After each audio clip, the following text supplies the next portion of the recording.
So there they are. So now it's just gonna look like I'm the bad person who is not calling the dad, right? Well, you are. It's definitely the situation that we're in. That's okay. Yeah. So how's it going? Going pretty well. I just did some gardening. Just in time before chit chat. Yeah. Well, what'd you get? Nothing specific. I just have to trim. Had to trim a few of the flowers and do the watering in the evening and stuff like that. So nothing was planted. It was just maintenance. Cool. Exciting, sorry. isn't it? I didn't realize there was a cat in the room, and he pulled something off the table, and I don't know how he got. The door's been locked for a while. Has he been here the whole time? But since we're not moving, I will be able to tend plots of my own as soon as I get my shit together to go get stuff that I need for gardening. That's amazing. I'm looking forward to it. Yeah. We have dueling gardenings. Gardening? Oh, Gardens. Yeah. It'll be good. Who grows the better mint? It's going to be exciting. My mint from last year, not the mint I planted in the weird spot, but the mint I planted near the door has rebounded from the snowy frozen winter and is now thriving. I love it. Mint is insane. It's like it's the closest thing to a cactus in maintenance, I think. Like mine is just going all over the place. So I only have it in pots because otherwise it's just going to eat up all the space I have. Like it'll just grow like crazy. Yeah. And another thing that is really easy to keep is strawberries. Like I had strawberries fall down from a balcony above me into one of my pots. And, and I saw it. I was like, oh, okay, I'm just gonna, whatever. And the next spring, like I now have 3 pots with strawberries down there where I've never planted any strawberries. They're just in there growing, not doing anything. They're only the small ones, but yeah, very nice. Oh, he's going. He's going. Very polite cat. Look at him closing the door. Wow. Great use of opposable thumbs on that doorknob. That's 2 feet above him, 2.5 feet above him. I don't think I've seen that cup before. Is that one of Lauren's? No, this is one of the cups that we took from my parents' house. No, hold on. You stole it. No. Well, there's a story here. This cup comes from our camping supplies bag. Because when we first camping? Oh, we used to go camping all the time as a kid. All the time. Now, as an adult, we go camping as well. But my parents had this like couple big boxes of camping supplies, and when I grew up and moved out, they were just going to get rid of them because they weren't going camping anymore. So we swiped them, and then we emptied the box of camping supplies into the new house when we moved in because we didn't have much else at the moment, and we still needed to get dishes and whatnot. And so we started using the camping mugs for mugs, and 3 years later, this one never made it back into the camping supply box. It's nice. I thought it was a Red Hot Chili Pepper mug because obviously there are Red Hot Chili Peppers on them, but it's a Santa Barbara mug. But it's a Santa Barbara mug, yes. Yes. And I think why you would have chili peppers associated with Santa Barbara, I actually have no idea. They're not Santa Barbara-esque, but this is it. Interesting.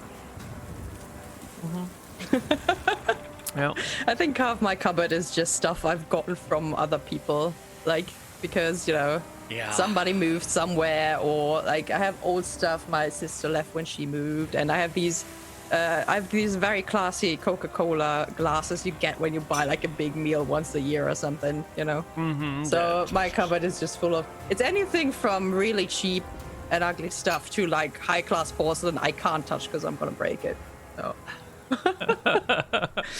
Yeah, we tried to have some like, these are the nice dishes that we won't use, and it just it doesn't and work. You won't use them. That's the thing. I just know that I won't abide by that rule. I can't abide by it, and so we use them now. And they get chipped so and broken. Nicer. Yeah, perfect. Yeah. That's great. At least you're using them. Mine are just in the cupboard, and they're beautiful, and I will never eat on them ever. So. It's not gonna happen. They're like with the gold trim around. Oh, right, a little gilding and Yeah, it's like no way. I can't even put them in the dishwasher. You know, it's like I'm not gonna use these. Let's be realistic here. Well, that does change things. If you have to hand wash them, then you have to use a little more intent. Yeah. It's just on top of things already. Yeah. Well. Okay. I hope everybody's really excited to talk about dishes and gardening today because that's going to be our topic, apparently.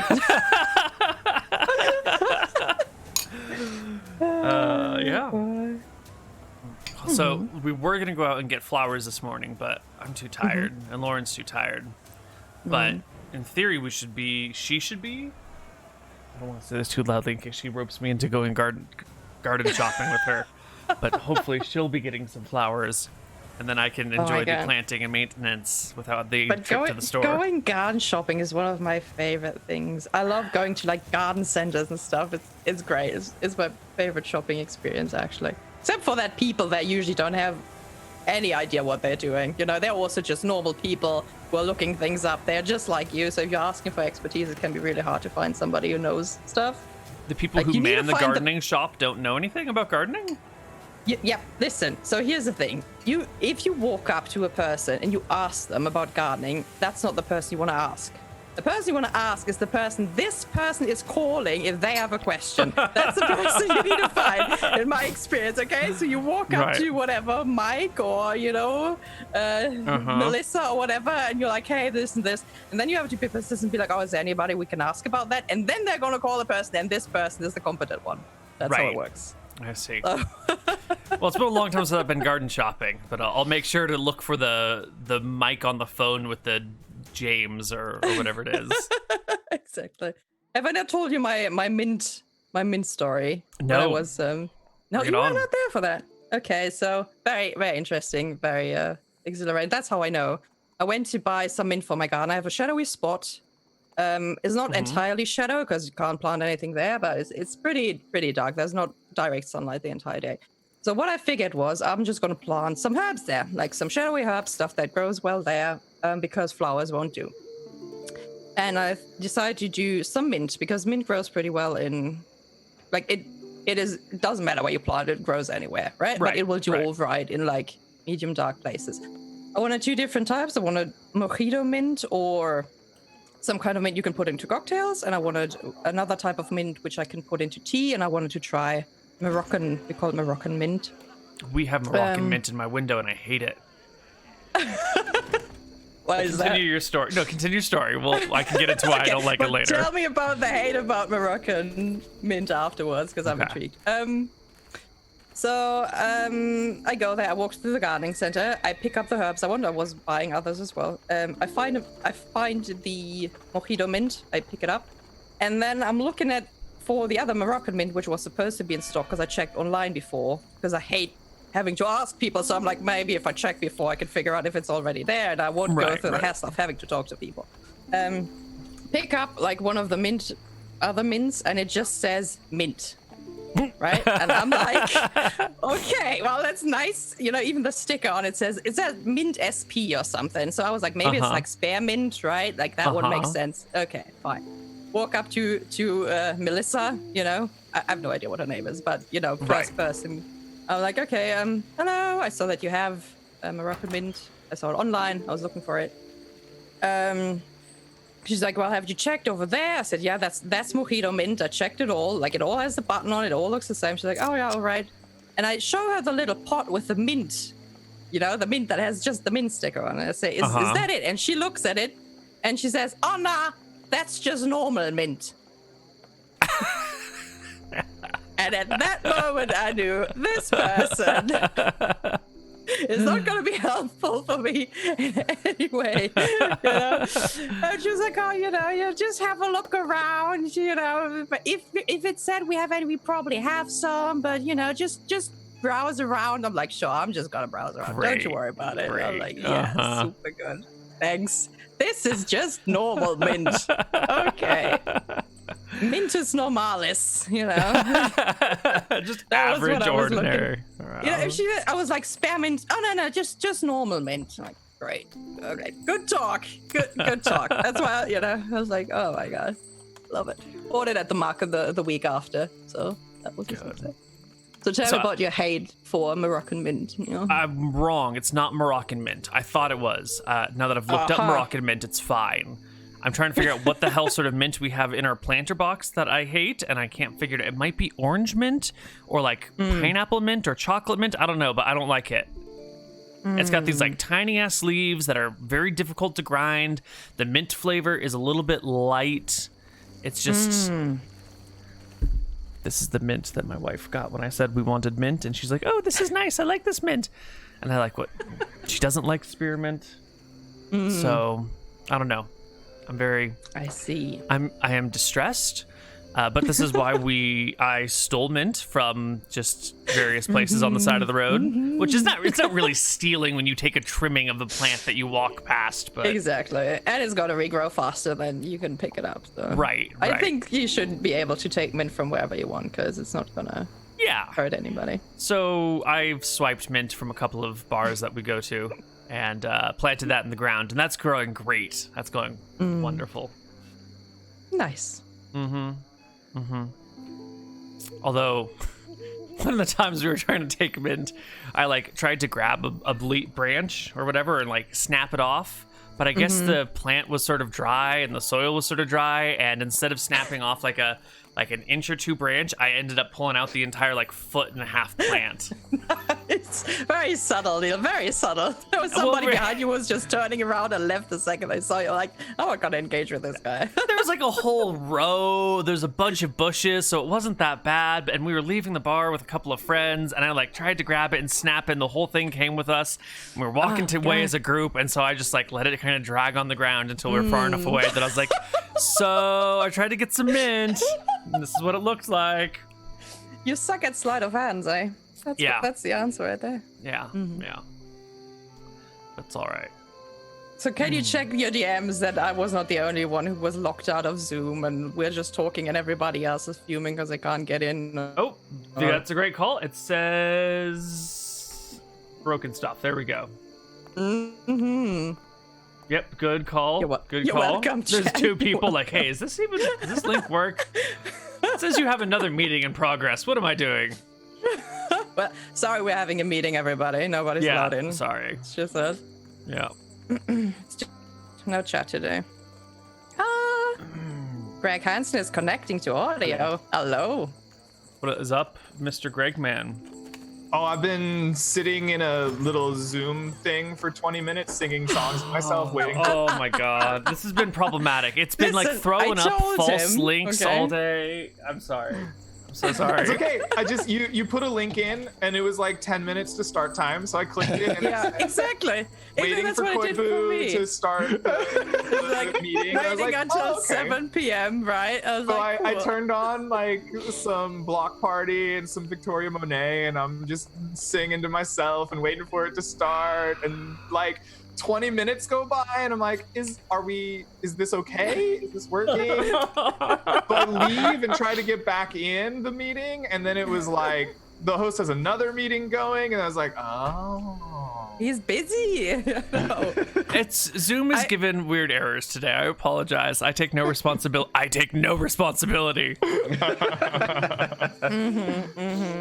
It said to me we start at 7. It said like host has scheduled this meeting for 7 p.m. or something. I was like, okay, I'll wait. That's fine. Try it again. 7 p.m. 2 minutes. And then it says, oh, the host has scheduled this meeting for 7 p.m. and 2 minutes. And I was like, there's no fucking way. That can't be real. So I sent a message.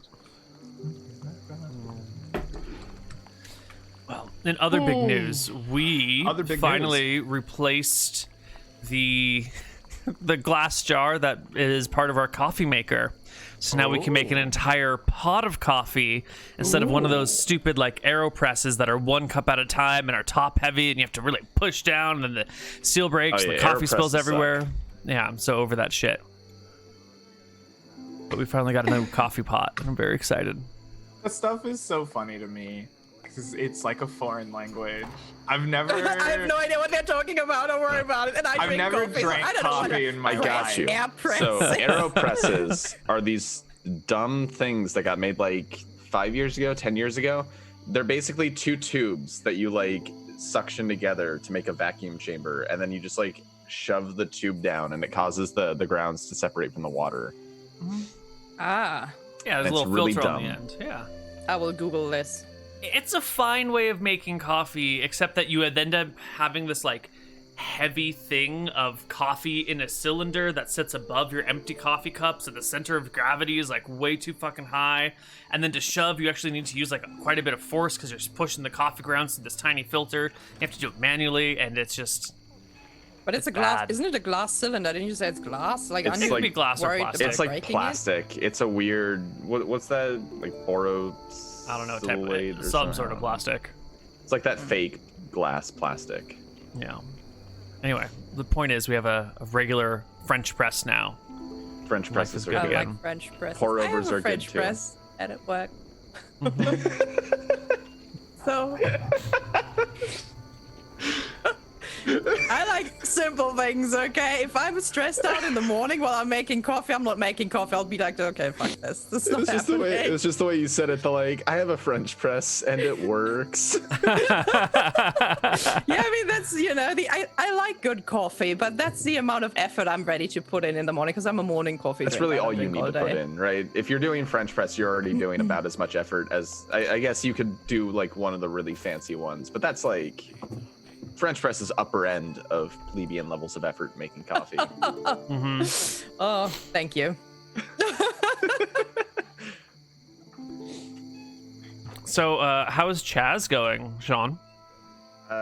I think it's really cool and good, but that depends on who you ask, I guess, because we've got a whole segment of the media that wants to paint it as like a horrible war zone. Uh-huh. So that's been fun, because one of my favorite things was that like this far right, like borderline neo-Nazi activist went to the Chazz to like show off how horrible and violent it was, and it was just like a live stream of him walking around, and he was one of the most hated people there, and nobody did anything. Still, like he just walked around the Chazz and nothing happened. Oh my god. Have you been down there yourself? No, God, I wish. It looks so cool. So what is actually going on there? Because I'm not around. So the Seattle Police Department pulled out of one of their precincts in a very obvious bait move to try and get the protesters to burn down the police station. Uh-huh. But they did not take the bait, and instead they went in and occupied 6 city blocks and barricaded them off and declared it an autonomous zone without cops. Right. And now it's in.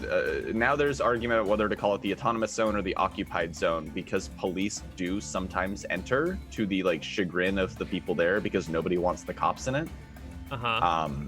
But for the most part, it's been a cop-free zone, and it's just been lots of people like making art and sharing food and doing drugs, and that sounds like a cool place to me. You could open a tiny coffee stand there. That would be your jam. Just go there and make coffee for people. One of my favorite things is that when it first got set up, there was like Fox News was leaking reports, or no, police were leaking reports, and Fox News was reporting on about like businesses being looted and like everybody's fleeing from the zone as fast as they can, and like all of the local businesses were going, actually no, this is fine. They're just kind of coexisting with us. It's all good. Gotta love the Pacific Northwest. What's going on with you, Greg? I spent the first like 2 minutes of that conversation being very confused because I swear to God, I heard you say, Sean, what's up with the jazz?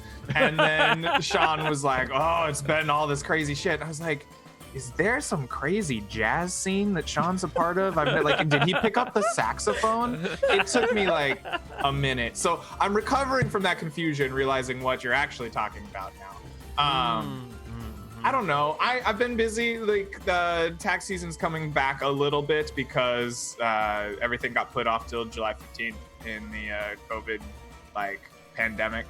And so it's a weird feeling because we had kind of like a mini tax season in April, and then a lot of time where nothing was going. Well, not nothing. We were always working, but like time where like people, like most people didn't have much going on. And then like now we have people that are like, oh my God, I need my taxes done.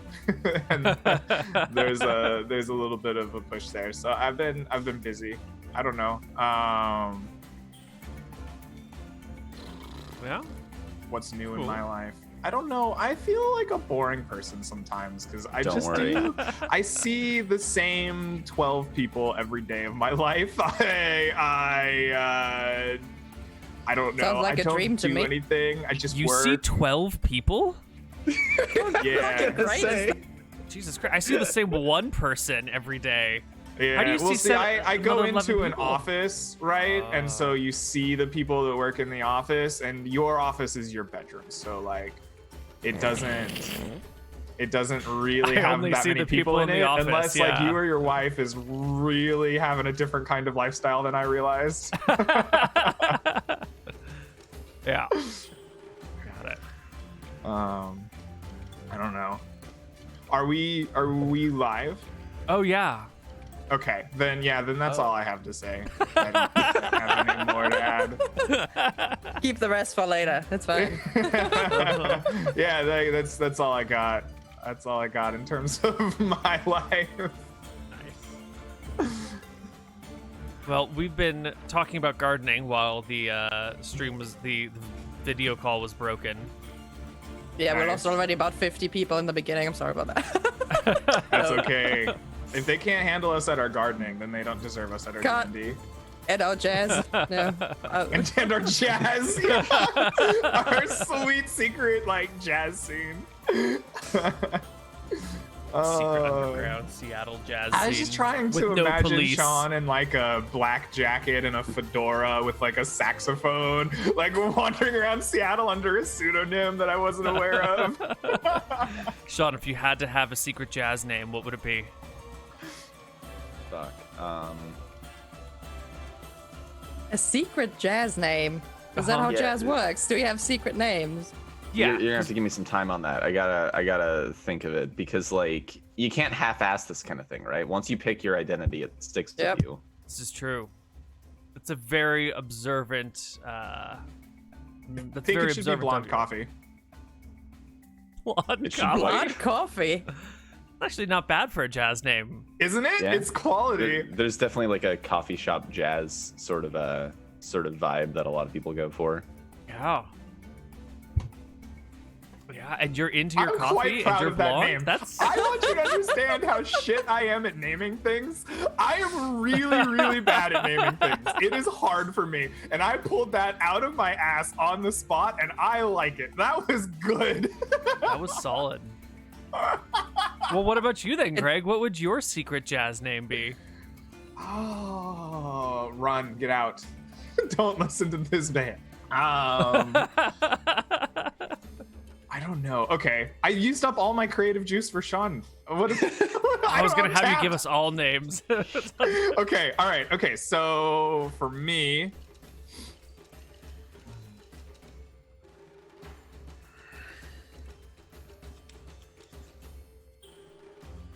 I am going to be called Stubble. Stubble. Stubble. Let's see. Okay, and then all right. for you, what would Neal's jazz name be? Secret jazz name. Secret, yes. Yes. This is your alter ego.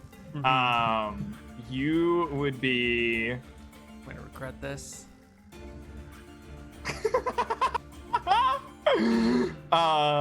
You can't do better than blonde coffee. We should not have No, gone you down this can't. path, guys. This is what I'm saying. I've Yeah, lost it okay. all. Wait, It's did you gone. say blonde coffee? I thought you said blood coffee. Blonde coffee is a real All thing. right, Yeah. that makes a sense. I was like blood coffee. I was like, how is that a great name? I have Blonde coffee is a great name. Okay, just because you I can't get it. hear. I know. I'm totally. I don't know.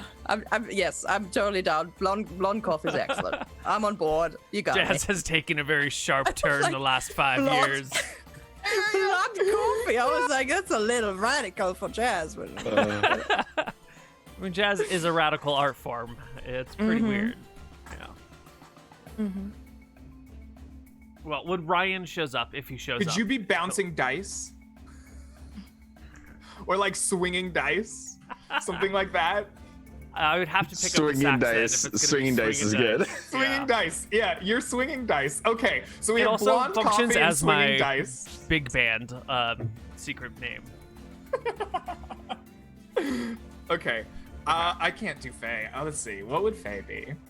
I was trying to think of like what the German word for jazz was, and then I was just gonna shout it in a really angry intonation.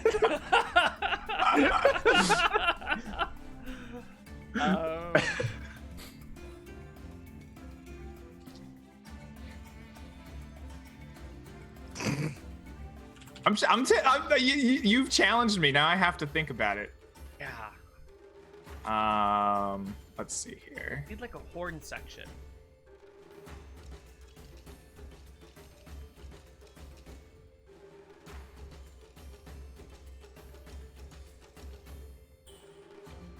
Because clearly Ryan's secret jazz name is Little Toot, but Little Toot. Toot? Little Toot, yeah. I was gonna say Rudy Tooty, but sure. That's pretty good. And of course, Ryan That is plays like the adorable. trombone or something while he does it, so he like has the largest instrument, but just goes by the I thought name. he's playing the bass, right? Isn't he playing the bass? I think Ryan's playing the bass. Let's see Ryan as a bassist. Like the what do you call it? Not the electric bass, but the actual. Upright bass? Yeah. Yeah, Yeah. definitely. Oh, but then we can't call him Little Toot. He can only be that if he's got like the trombone or a That's true. tuba. Oh, that's so funny. Somebody just responded, or somebody asked what the topics have been so far, and it's been plain air gardening, Chazz, and secret jazz names. Okay, best okay. chit-chat Are you yet, a guys. fan? Okay, are you a fan of like the Betty Boop cartoons at all? Like, does that vibe jazz with you at all? Jazz. Those fucking cartoons are so Because good. you could be Betty Bebop. Ooh, I like that. Oh, that's good. It's pretty good. I It's like pretty that. That's pretty good. There we go. I need and a then wig, I'm but just I'm the like going loser in the down crowd. with it. Perfect. Nice. Nice. That was very That was, successful, that was guys. a solid string of naming things, Greg. I feel like you discovered a talent you didn't know you had. No, now every D&D character I make for the next like 30 years is gonna have no creativity behind it. I used it all. You used it all. I am now going to name everything Little Jimmy. Billy, Bob, and Jimmy. Yeah. It's gonna be, this is my character, Little Jimmy. When you play in one of my games, you will meet the blacksmith, Little Jimmy, the merchant, Little Jimmy, the politician, Little Jimmy, and the big bad villain, Big Jimmy. Right.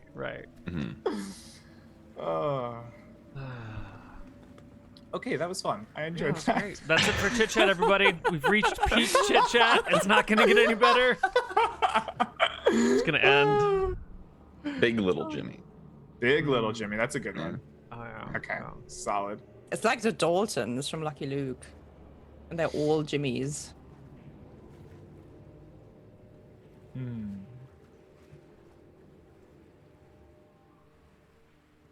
So if we have an epic battle for, what's it called, Scoria? What is it called? Toss. What is Toss? What's the full name? I can't remember. Tombs of Scoria. Thank you very much. So if we have an epic end battle for that, and there should be anybody who's able to slide in an NPC, and you don't call them Jimmy, I'm going to be really upset.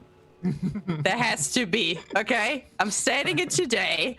If anybody gets it and gets to do that, we need them to be a Jimmy. Any You know, the additional Jimmy of players join Jimmies. the party or NPCs join the party? Yes, there needs to be a Jimmy there, you know, in the battle against Scoria. I'm saying right now, that would be the person I'm rooting for. The Jimmy of the group. But I think Yeah. you know the Jimmy of the group is the one who won't survive. That's fine. Jimmy you will know? be the I sole mean, survivor.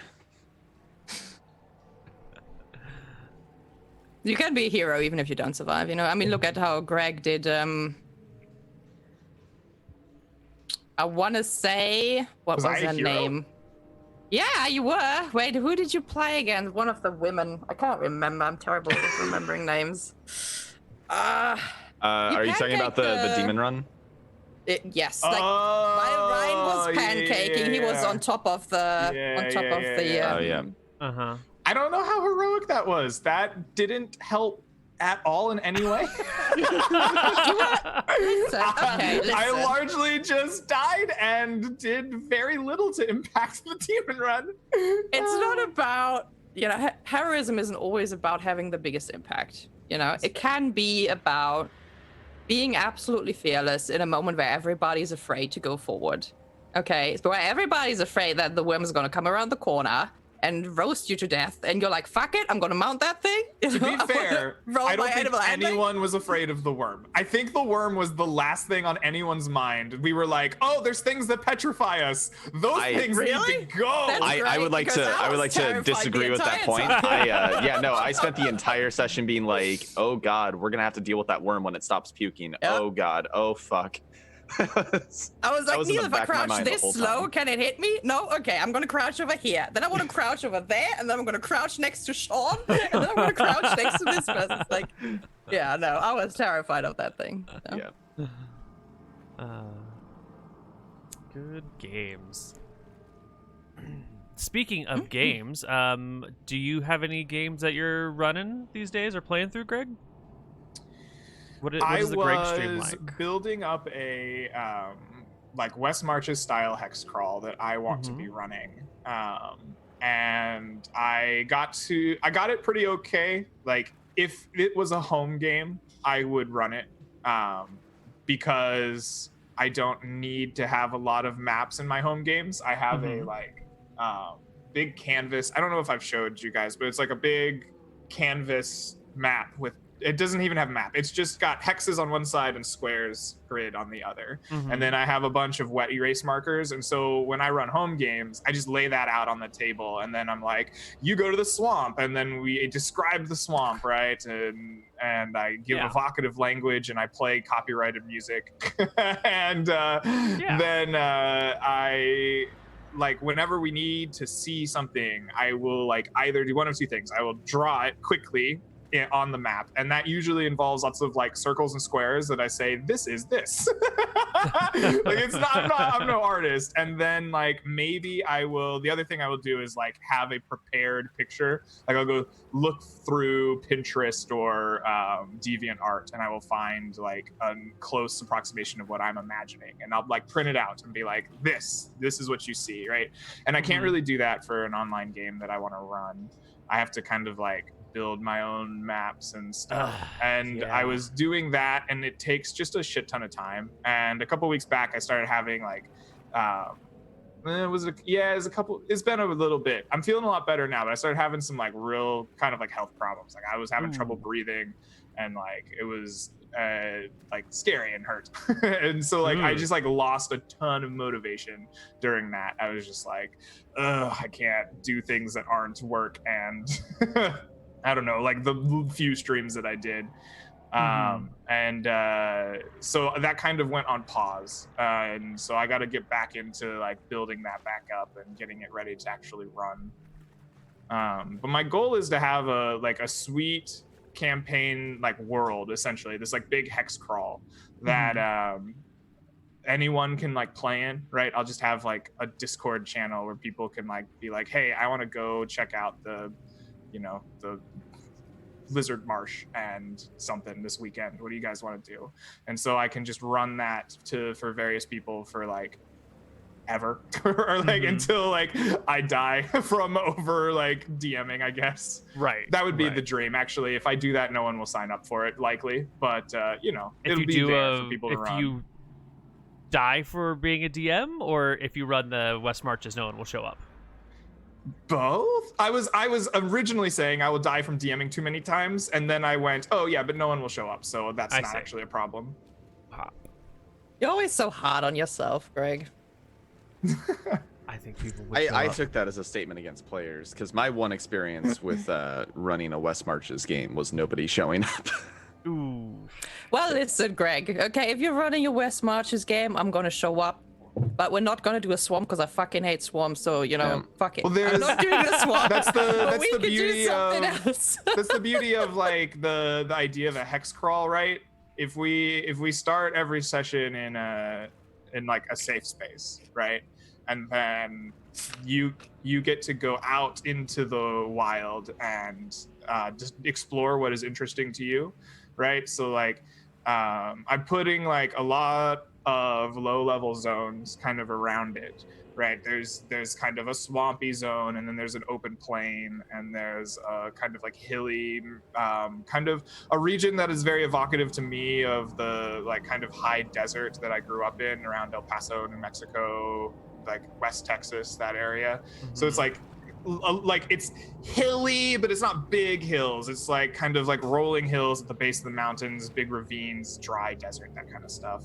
And then like as you go around it, there's like hopefully there's like very interesting things in it, right? You find I've built out a lot more of the swamp than I have the rest of it, but like maybe you find the sunken fort in the swamp and you're like, oh, I want to go explore that, sounds interesting. Or like maybe you find, I don't want to give away too many secrets, but like you find like a dwarven signpost that speaks about a new, or like a dwarven hold that was built a long time ago, right, in that like mountainous hilly region. You're like, that sounds really cool. Like such and so and so and so and so found this thing while they were out adventuring. Why don't we go search for that? That sounds like it could have treasure and cool stuff I could bring back. And so like you don't have, like, you're not forced down into any one area. You just go explore what's interesting. Different people can find different things interesting, and like hopefully there's enough low level content that like new characters and new groups can always go do their stuff, and like people who've played 3 or 4 or 5 times can like, all right, we made it through the hilly region and now there's like these mountains, or there's this forest on the other side, or we've made it past the plains, what's over there. And they can kind of go deeper for more stuff. It's a pipe dream of a campaign. On paper, it always sounds so good, and I've tried to run 3 of these, and I've run. This would be the 3rd one I'm trying. So I've tried and failed twice to run a like campaign like this. When you say you've tried and failed, does that mean like you never got it off the ground, or like you had a session and no one showed up?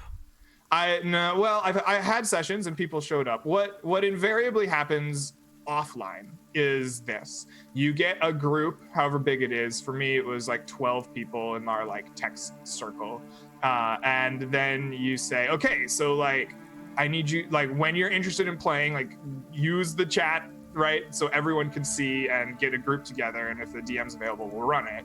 And what you end up happening is that happens 2, maybe 3 times in like the first month of gameplay, and then you get, we'll say 3 or 4 people who want to play D&D like every week, right? And so they will have like on Saturdays, these 4 people want to play, and then like they'll either be like those 4 and only those 4, and it just becomes like that's the game and no one else plays ever. Right. Or you don't it'll get be the like full rotation of all the people. Yeah. You just get the same few who always want to show up. Or it becomes like the 3 core members and a guest. Right. And it always feels weird to like be the guest getting dragged through the content. And it becomes less of the like, hey, like Ben found this really cool black door in this monastery, but I don't know what it does. But we found like this thing over here. Maybe we can go over there and fix that, or like explore further because we might have more information, right? And or it becomes less the like people are exploring a whole bunch of the world and like a, I don't know, group effort of cool stuff, and more of just like we're having a sandbox adventure for this group. And then they want to stay out longer too, because there's not as much of a push to like get back into town, because why not just pick up next week, right? At where we were at, because we're the only ones playing. Because you guys are the only ones showing up. This is, I could see a problem with West Marches. How do you solve this? You need like 30 players, of which 5 want to play on any given day or something? I don't know. Personally, I have heard people say make rules to prevent groups from playing multiple sessions together, right? Like have a cap on the number that they can play together or in a row. But you still I need think enough people who have a you still need enough interest, people, which is hard to do in real life. I posted the second time I did it at a game shop. Like I would host all my games in the game shop, and so like there was a hosting like where all the DM posts were, like, hey, I run this, I will be here every blah blah blah day, like, if you want to sign up, here's how to contact me and get into the group, right? So there were more players, but it still kind of just devolved into nothing. I think that the hope I have for doing it right is I now have a Discord that I can fuck around with. And so if I create a like Discord channel that's like, this is the quote unquote tavern, right? It is the extension of the game in like outside of actual the like 4 hours or 5 hours we're playing. And so like you can come to the tavern and share stories about what you did, right? And there can be as many people as want like be in the Discord. And they can like, when you go on an adventure and you find the secrets and you bring back all the loot, you can be like, oh, look at all this cool shit we found. Let me tell you about the session. Isn't this cool? Or they could be like, oh my God, we went over to the plains and we found this thing and there were monsters everywhere and they're gonna kill you all. They're terrible. They got Johnny. We loved Johnny, but he's dead. Like, rest in peace, right? And then people in the Discord can be like, oh my God, they got Johnny. Like, we gotta revenge Johnny. Or they gotta be like, oh dear, we gotta go somewhere else. Maybe those hills are better than we thought. Let's go over there, right? And so there could be this kind of like sharing of information there, like half in character and half just like that. And then see, that sounds amazing, but the logistics to make that happen seem undaunting? No, daunting? Too daunting. They do seem daunting. Yeah, but you need like people who are willing to like get in and talk about it. I've noticed that like, I don't know, people talk about games on Discord sometimes, so maybe it would work. It probably won't. Like, I think it would. I think as with the right most people. things that I do, I have a half-assed plan that sounds cool, and then it'll end up being really shitty and like 10% as good as I thought it would before just like completely failing. But I don't know. If I make it to where you have to sign up in the Discord channel, right? Like, you have to talk to people in the Discord channel and find a group there, right? You can't just like make a group and like PM me. Like, you have to do it there, right? That could encourage people to use it. I don't know. That, and I want like a map. I want a like living map. Like, I'm not going to touch anything for the players in terms of like mapping. I might give them a start. There was a part of me that wanted to like hire. They would have to like build the map as you go. Like, you give them a blank hex grid and then they doodle in, this is a mountain, this is a hill, here's a swamp, here's another swamp, here's another swamp.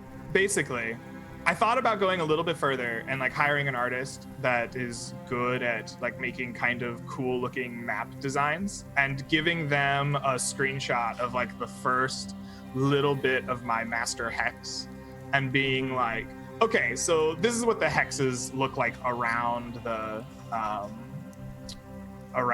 starting point, right?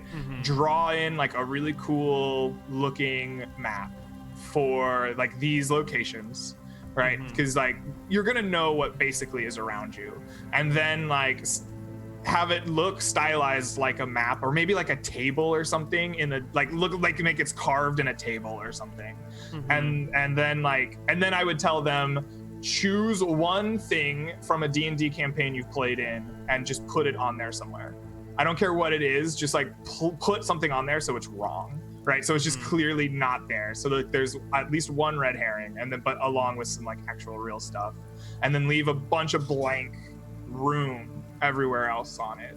And then I can give that to the players and be like, hey, it looks like adventurers who came before you created like this, and then it's up to you to fill in as you go. And I'll just have that open like in Roll20. I'll have like an open invitation to a Roll20 game, and it'll just be like the main page, so and then like people can come and edit as they want. When you play or if you watch and you're a really good artist, like I don't know how I would feel about that, but I don't know, like as people play and are involved in it, they can like fill in what they found in the map, and they could be right, they could be wrong.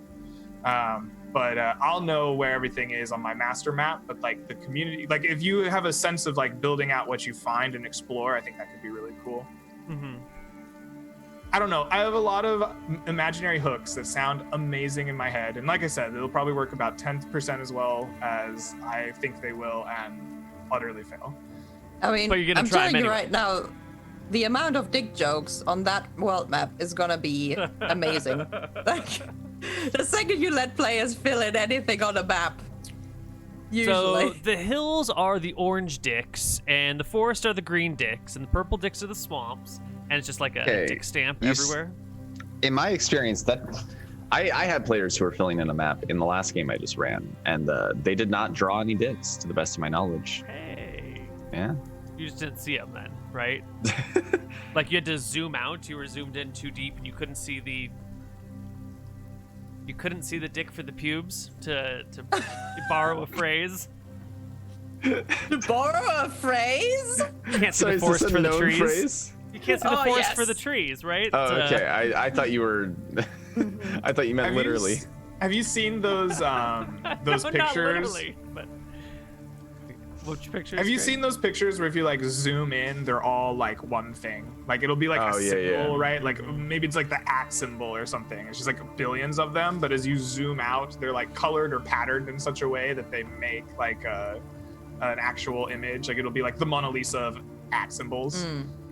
I'm just imagining that's what Neal's maps are. It's just like there are tons of tiny dicks, but as you zoom out, all the dicks form a map. Yeah.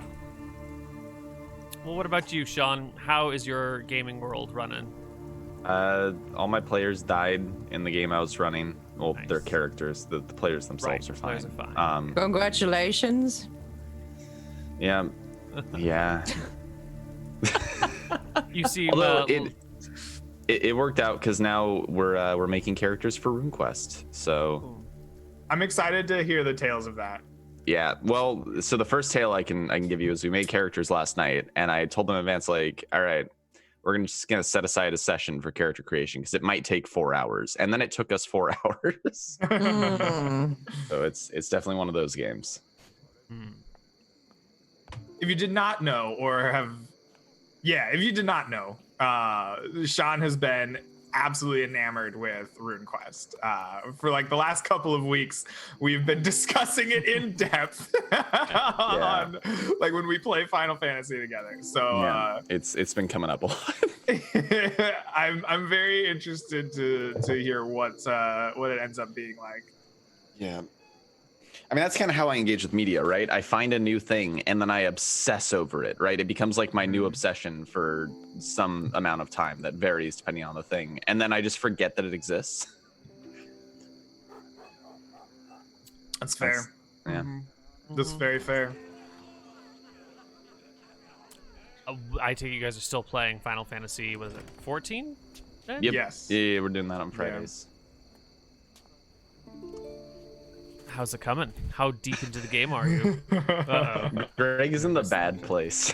What? Wait, Greg, are you only playing on Fridays exclusively? Like no Yeah. other day? Yeah. That's the conceit behind the original idea I had for Final Fantasy Friday, is that I was gonna play Final Fantasy every Friday from Final Fantasy 1 all the way to the end. And I did. I beat every main series game on stream. I did it slightly out of order because I stopped when Final Fantasy 15 came out, and I was like, we're playing Final Fantasy 15 now because this is a new game and I want to play it. And so I gave 11 a chance and immediately went, this is living hell, and stopped that. But I at least gave it a try. But Sean was like, 14's so good. They have this really good story. You're gonna love it. It's like one of the best Final Fantasy stories. Like, okay, like if you will commit to playing with me like every Friday, then I will give it a try. But I know that MMOs and me do not get along. So if I do this by myself, I'm just gonna be like an angry person, and I will hate it. And Sean like wouldn't agree to that. But then like I don't know, a month ago or something, he's like, Greg, I got the itch. It hooked me. I'm back in. Final Fantasy 14. It's got its hooks in. I'll play with you if you get on my server. I was like, okay, we'll do this. It's actually been kind of interesting because the game is, for a multiplayer game, massive multiplayer game, right? It's very solo. It's like you don't play with other people much. Like we'll play for 4 hours and it'll be mostly Sean and I just like bullshitting about RuneQuest or like talking about how we would do things in RPGs while I'm like mindlessly doing fetch quest after fetch quest after fetch quest for the NPCs. They're like, go here and get me this and then give it to them and then get blah, blah, blah, blah, blah.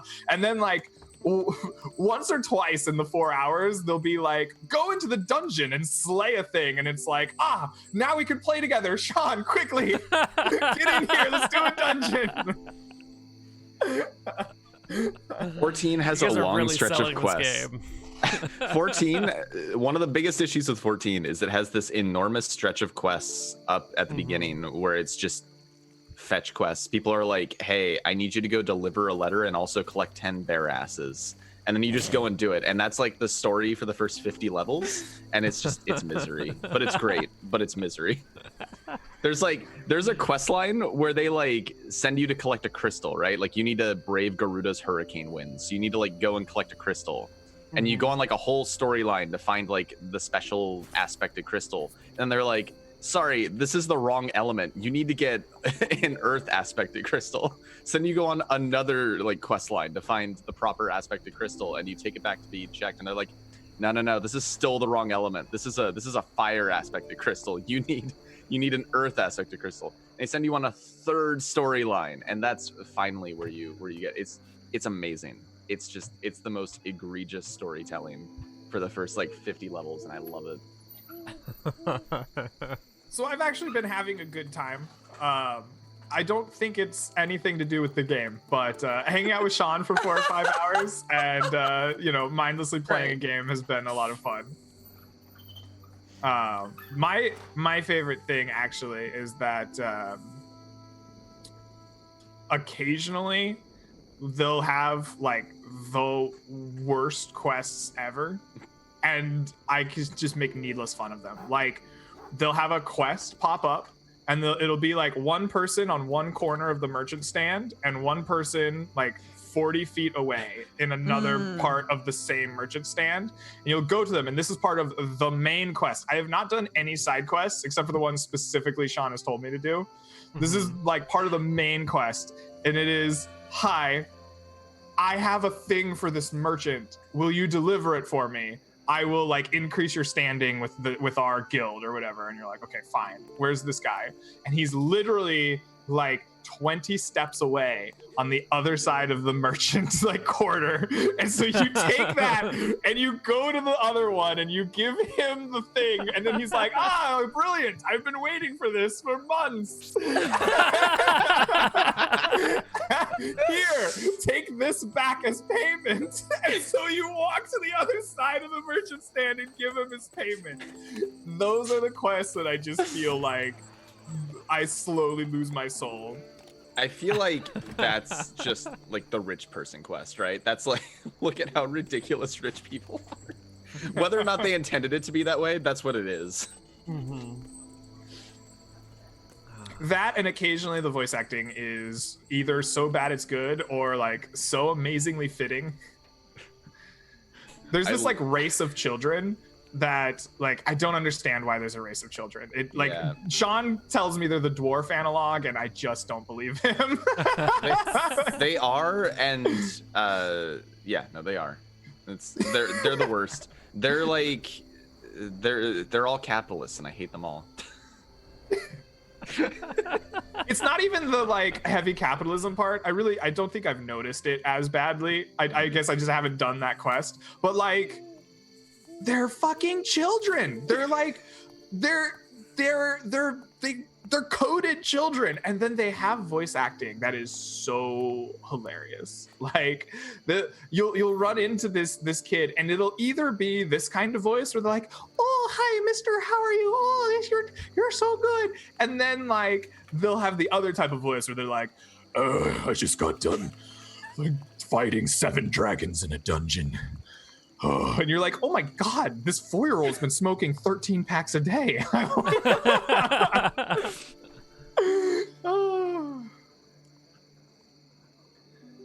14's weird. I don't know what to think of it. I'm gonna grab another cup of coffee since now I don't have to wait 15 minutes to do it. There's just coffee waiting in the other room. Ooh, Perfect. exciting. I'll be right Go back. get it. So, Greg, I don't think I... Go for it. No, go ahead, Sean. I have nothing of value to add, so go ahead and go. Yeah, but I do, right? Okay, no pressure. No, I wanted to ask you last time, Greg, and I didn't get to it because then we kind of shooed right away. I wanted to know, what is your opinion of 15, actually? Of 15? Mm-hmm. That was Final the last Fantasy one, right? 15. Final Yes, Fantasy 15. Okay. exactly. Okay. My brain didn't. You were like, "What's It's your opinion fine. of 15?" And I'm like, "What? 15 what?" Well, the What's number? 15? I mean, I think it's quite good. It's not as good as 16. 15 good is round an okay number. number. Okay. It's not as round as 10 or 20. Yeah. Right. It is in multiples Could of be 5 worse. though, Could and be I better. like multiples of 5. Yeah, that's true. That's true. So 15 and I are not really on speaking terms because it so clearly came out unfinished. 15 was a game that while I was playing it, I had a lot of fun. Like I was like, this is enjoyable. I'm enjoying myself. And then like the more time I've had away from it and the more I thought about the game, the less I've liked it. And when I went back to it and got all the trophies, right? I finished the game on stream, like we beat the story, which that's really where it first started going wrong. Is it was like, okay, this story isn't for me, but I'm enjoying it. And then you hit the third act in the original base game, and apparently they've put more story in it as DLCs have come out. So they've actually finished the narrative, apparently. That's supposedly what's happened. But you hit like the end of the second act and your main character goes into a crystal and sits there for like, it tells you how many years, but I've forgotten since then. But like years pass, like 15 years pass with like you in a crystal. And then you wake up and the whole world is hell, right? There's just like monsters roaming everywhere. And it's just like you walk from the crystal to like the end of the game and you fight a bajillion monsters. They're all like high level end game monsters. And there's like very little explanation other than like, the bad guy took over the world. Also, he's your cousin brother, and he's the guy that you met in the scarf. Your cousin brother. Very good. And like, surprise, he has all the same powers you do. That's the final boss, right? And so you walk there and you fight all these things, and then he gives a speech about how evil he was the whole time, and you're like, yeah, we know. And then and he's like, surprise, I should be king, not you. And we're like, no. And then you fight, and then you beat him, and then the game is over. And so like the third act of the game is terrible from a storytelling perspective. It's really bad. But the first couple of acts actually aren't as like, it's not a story that I like loved or anything, but it's fine. It's very serviceable as a story. It's enjoyable. But like the meat and potatoes of the game is not really the narrative, which is weird for a Final Fantasy game. It's the like 4 pretty boys in the car that are essentially going on a prolonged camping trip through like the Final Fantasy wilds, right? And so like you drive around in your car and they talk smack about each other and drink too much coffee, and Noctis is a jerk the whole time and everyone else is way more likable. And then you like make camp and you like take photos with all the pretty boys and you like make like your whole curry recipe. Take photos? Is this taking place? Yeah, in no, modern... you actually take photos in the game. You have like a camera and you can go around taking pictures. And like sometimes they'll be like, wait, take a selfie of me. One of the characters is a level of this? photographer. Modern, we'll call it modern. Yeah, it's a modern game basically. Think Final Fantasy VII, where there's like magic and technology, but then like instead of Midgar being kind of like the central hub of all technology, it's just like no, the world has technology. Right. Okay. And yeah, but one of the characters, one of the best pretty boys is a character who runs around with a like camera. He's like a wannabe photographer, and like you can just take pictures with his camera of like everything. And but it's like it's this exploration of a kind of open Final Fantasy world, right? With the 4 pretty boys in their car, right? Like that's the main appeal of the game. And if that sounds intriguing to you, then it's probably better, especially as they fleshed out the characters. Because... I'm sorry, pretty boys in cars do not do it for me. Yeah, that's fair enough, right? Like I said, it wasn't really for me, but I understood the appeal of it. And the more I played it after my initial playthrough, though, the less I enjoyed it. I was like, this combat is like starting to grate on me. Like I just, it's so, it's one of two things. It's either just like so simple of just like mash out the like cling to a thing, jump in, hit a bunch, teleport out, teleport back in, teleport out, teleport back in, or it's like this really slow, sloggy fight against a million small things that you can just crush, but there's so many of them and it takes you like forever to get through it. And the exploration becomes very stale very quickly, right? Like when you start trying to find the secret hidden places in the world, it all starts feeling very samey. There's only one dungeon that I thought was really cool, and that was the like, oddly enough, it was the one with no combat in it. It was like purely almost a Zelda dungeon. You had to fly your flying car to a like remote area, and then this is the best part. You had to land. So instead of an airship, you have just a flying car? You have a car that doesn't fly for most of the game, but if you find enough special pieces for Girl Sid, then she'll make your car fly. And then you can fly anywhere, she says, but you can't because there's invisible walls in the sky. So if you go in a place you're not supposed to, like there will be invisible walls stopping you in the sky. Are you like forced along paths when you're flying? Because when you're driving the car, you can only follow the road, and it's the most obnoxious thing. No, you don't really drive. You get freedom from the road. You can fly around, but there's like certain places you can't go. Like, do you know that the city that you have the like long bridge and highway that leads up kind of like a cliffside, right? And it looks down over the valley of like monsters that you came up from. Mm-hmm. If you try to fly from that highway across the like cliff down into that valley, you can't do it. There's like a big invisible wall in the sky. It won't let you cross that barrier. Like there's clear like barriers between, I guess, what the world considers separate like areas. Have you considered the fact that this game might just secretly be the Cabin in the Woods game, and you've only just started to discover the secret walls that are keeping you trapped in? That would have made it very interesting if suddenly it was the Cabin in the Woods. We had to go like fight all the developers. like you find the secret like area of the game, and Noctis and Prompto and Ignis and all of them just like come charging in, and then here's just like Nomura sitting there with all his Kingdom Hearts gear, like, oh, you found me! I was the secret villain all along. He's got like Morimoto chained up behind him. He's like, you see, I've taken over the world. Isn't there a fight like really that? Weird Nomura impression. I don't know why he got a high squeaky voice, but that would be hilarious. I'd be in for it. Isn't there a fight like that in Nier Automata? I'm not saying there isn't, because even though I got all the endings of the game, I didn't necessarily 100% the game. But I don't remember. So here's the thing. You know, in Nier Automata, where there's the spherical headed guy, there's like the guy with the big sphere that has a face. That is the like image that the developer uses for himself, right? Like he like wears that head. He has that head when he talks. Like he uses that head, right? And so, like. You can fight that thing. I've done it, but I don't know if that's supposed to be you fighting the developer or if the developer just identifies with that character.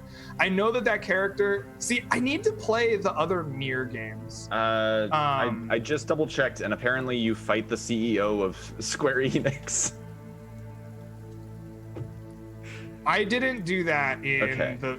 Is that like? Apparently, it's a secret fight. Okay, well, I might have missed that secret fight then. I got all the endings.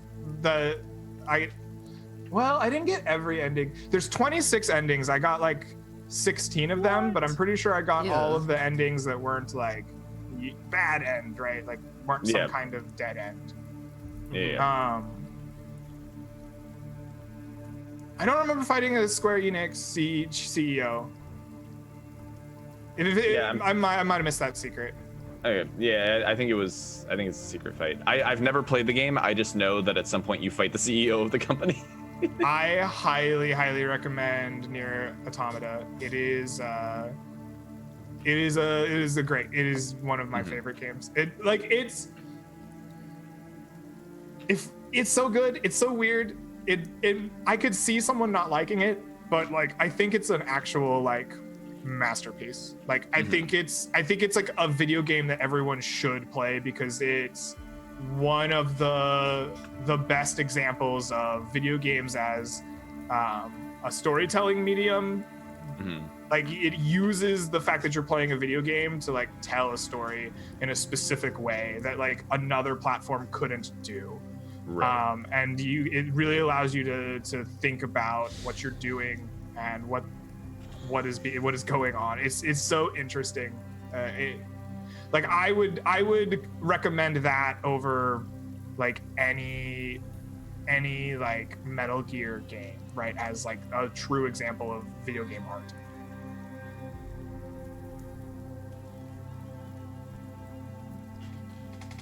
I can't play Metal Gear because I get too nervous when the alarms go off. Fair enough. I just bring that up because Drives me, it's like, whoop! I'm like, oh shit, no, fuck it, I can't do it. I can't do it. I get a heart attack every single time I get exposed. I know it's such a ridiculous thing, but I like, no. That's fine. I get the stealth game anxiety. I get it. Not good. It's a different kind of game entirely, right? It wouldn't give you that anxiety. I just bring up Metal Gear because people tell me that what's his name? What's the director's name? Hideo Kojima. Hideo Kojima. They always tell me that Hideo Kojima is like the prime example of like an artiste in video games. Everything he does is this like great artwork, and like those games are good. I like Metal Gear, but I don't see them as holding a candle to Nier Automata. I think Hideo Kojima has always been one of those, like, I think part of the reason is because he makes weird fucking games that aren't always fun to play, but they're usually interesting, right? And he's like clearly doing something with them, right? Yeah. Like, and when they're not fun, it's usually kind of deliberate, right? I think that's where people are coming from when they call it an artist. Like he's not bad at what he does. He makes something that is kind of a niche experience. That's fair. And I'm not saying he doesn't make art. I get what you mean. I just think that Nier is you're thinking like Nier uses the medium better.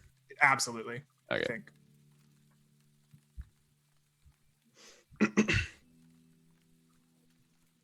Well, what do you guys want to talk about now? Do you have any D&D topics prepared, Greg? 'Cause I haven't thought of shit. Yeah. I kind of thought that we have talked very like mechanically. Hold on. Did I answer the 15 question enough for you, Faye? Yes, I am satisfied. Went crazy. I'm very much satisfied with this. I meant to ask you last time because I was interested, and then I was like, "This is my chance. Everybody's AFK." Everyone's AFK. Let's have Greg ramble for 30 minutes. Okay, all right. I'm glad we answered that because I'm not sure I actually said a whole lot about whether or not I liked the game. All right, good. I understood it perfectly. D&D. I thought that on the last few chit chats, we've been diving into a lot of like really mechanical things, right? Nuts and bolts of gaming. And I thought I would love to step back and have kind of a like guided, like a topic that we could dive into that was more loosey-goosey and still about how we play D&D, still kind of advice-oriented, I guess, because that's how I roll. But I thought about the idea of pop culture in tabletop gaming, like using pop culture in your games as kind of like the overall topic to talk about.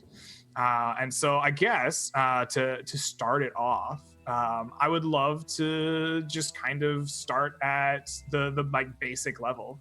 Like, what are some of your favorite campaigns or characters that you've played that were inspired by pop culture, and like what about them made them great? Like, let's swap some stories and then get into like the nitty-gritty of it. Well, Neal, it's everything was inspired by Dragonlance, right?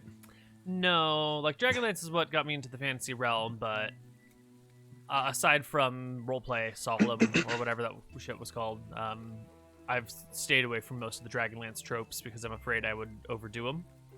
Mm-hmm. So for me, we're watching a little bit of Buffy the Vampire Slayer, and all of a sudden there's a weird demon that pops out, and you're like, that demon's awesome. Yeah. We're gonna use that demon. I like this guy and his weird face. Here's a strange picture of a frog riding a beetle I found on the internet one day, and I just really like the idea of this merchant frog on a beetle, so we're gonna use a It's probably mouse guard. guard. If it's a frog on a beetle, it's probably mouse guard. That sounds very mouse guard. All right, maybe I picked a whirlwind of a topic starter. I see that there's a lot of strong opinions about this. Pop culture a lot is of a fun very experiences you've all intimidating had. word. It's, I don't know. I mean, where does your inspiration come from, right? That's difficult. Yeah. I think. Frog on a beetle. Yeah, I used to like my experience has mostly been running off of like pretty blank canvases and taking very loose inspiration from things. Oh, that's pretty good. Mm-hmm. Right? It's a great frog on beetle. What, did you link it? What? I linked it. Oh, Faye's not in the Discord. No, but she's all. Oh, right. It's in the other. It's in Just Twitch chat. post though. it in Zoom. What? Oh my god, I'm not in Twitch chat. Oh, Jesus Christ. We need to fix this now. Not have multiple sources. There you go. Okay. Welcome to Super Cool Kids Club. Oh my god. I don't think I belong here. Hold up. I'm just here for the picture. Oh, that's amazing. It's only for super cool kids. I love the hat. Mm-hmm. So Yes, I like the little fuzzy ball on it. It makes me happy. cool. Yeah. Right? And then like the whatever it is, like are those bells wrapped around his walking stick? Love this picture. It's great. Can you hear me now? Oh, Yeah. hey Yes. Ryan. Hello. Hello. Good morning. Good Good morning. evening. Hey, You might want to turn down the gain on your mic a wee bit. Sure. How's that? Nice. Tap your mic. You sound different. You sound weird. you sound. That's what you love. Come online. How You about sound this? weird. I'm just like, Is that any oh, better? Is that a different mic? Nope. You Sounds a sound like little you're not high. coming through your primary mic. Like your audio quality is different. Normally you have this deep, sultry voice. You sound like It's you're coming Zoom. through a webcam. I Put on the blame voice, Zoom. Ryan. Put on the voice. Oh, we had a Uh, name for you. What's Ryan's test, name? Does anyone test. remember? You called him Little Toot. Yeah, but you had a Fruity- better name. 'cause he was Fruity. Was it fruit? Something fruity? No, I said Rudy Tooty. Fruity Rudy Tooty. Tooty. Oh, I thought Fruity Tooty. That would have been good as well, but gonna- I guess. And this is I'll your need to work secret on jazz your name, names. Ryan. Yeah, we're a jazz band now. Don't tell any. anybody. Still crappy audio? It's just different. I'll rejoin the call. Give it a Let's tap and see. tap. Can you even hear the tappy Oh, tap? that's right. Oh, No, yeah. it's the same Uh-huh. mic. Okay. It's just Huh. the gain's a little high, then is all.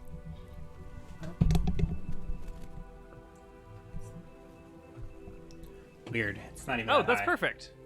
Okay. It was just the gain then. Yeah. Nice. Sound great. All right. So what did I miss? Oh, planting. I gotta watch the VOD. conversation. Final Fantasy 15. A little bit of fan. Yeah. Secret jazz Coffee. names. Coffee. Secret jazz names was Okay. entertaining. That was the highlight of the stream. That was the most creative energy I've had in ages. it's all gone now. I'll never be able to be creative again. Gotcha. That sounds like the only topic that I'm qualified to talk about. Oh, are you? Shoot. He is actually a That's jazz fine. musician. I missed it. In a past life, they called me Rudy Tooty.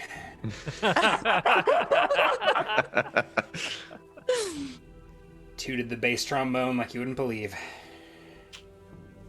I played the trombone. I didn't play the trombone. I was supposed to play the trombone, and I did everything I could to You fake wielded playing the the trombone. like a like a prop.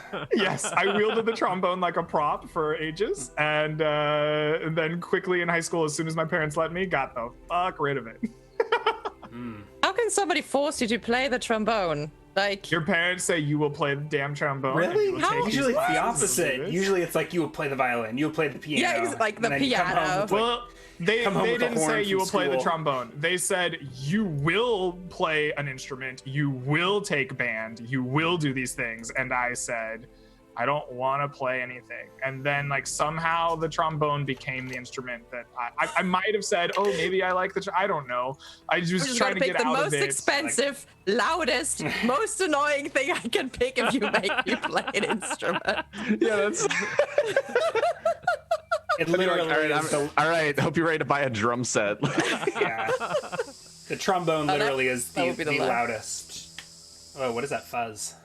Oh, we're good. I don't know. The trombone literally is the loudest acoustic instrument devised by man in terms of like sheer decibels. Is it? Yeah, like your ear will pick up higher pitched instruments more, but that's like a psychosomatic thing. I would have thought it was like a bigger brass horn. Like I would have assumed it would be like a tuba. tuba or something. No, in terms of like sheer decibels, I think the tenor trombone has the Interesting. takes the cake. Cool. A tuba will shake your bowels, and a trumpet will like, I don't know, screech like a crying baby. But no, trombone. Trombone.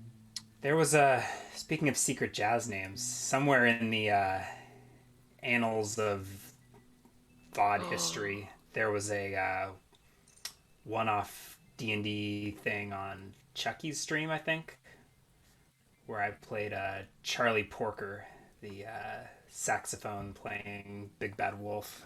They were doing like a series of campaigns where they retold nursery tales as like D&D sessions. So Oh shit! that's I a was on deep that! cut for the history books. Were you on that? Oh, Which no, fairy tale did you do? I was Rapunzel.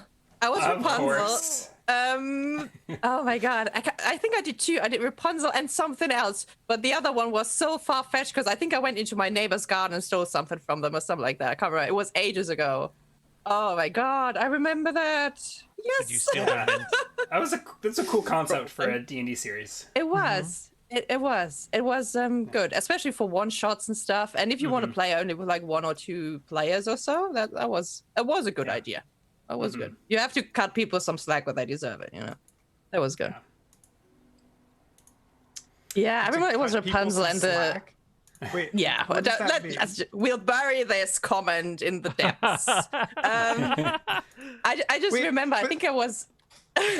You don't want to talk later, Greg. Later. No, I just remember. I think I was the prince, and I was very very consistent. I was very upset with this young lady. I was not happy with her. I can't remember what it was, but it was I was not happy with her. I think we didn't even end up together in our Rapunzel story. I think I just left her and was like, no, I'm not gonna save this one, So Dice roll how they're gonna roll. Fairy tale doesn't always turn out the same. yeah, that can still be immoral even if it's not a happy ending,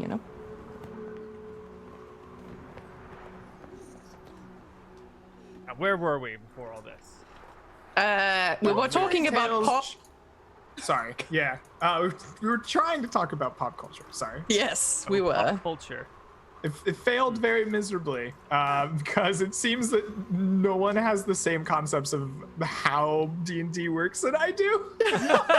Ryan, have you ever had a campaign or character inspired by pop culture? Because it seems no one else in the discussion has.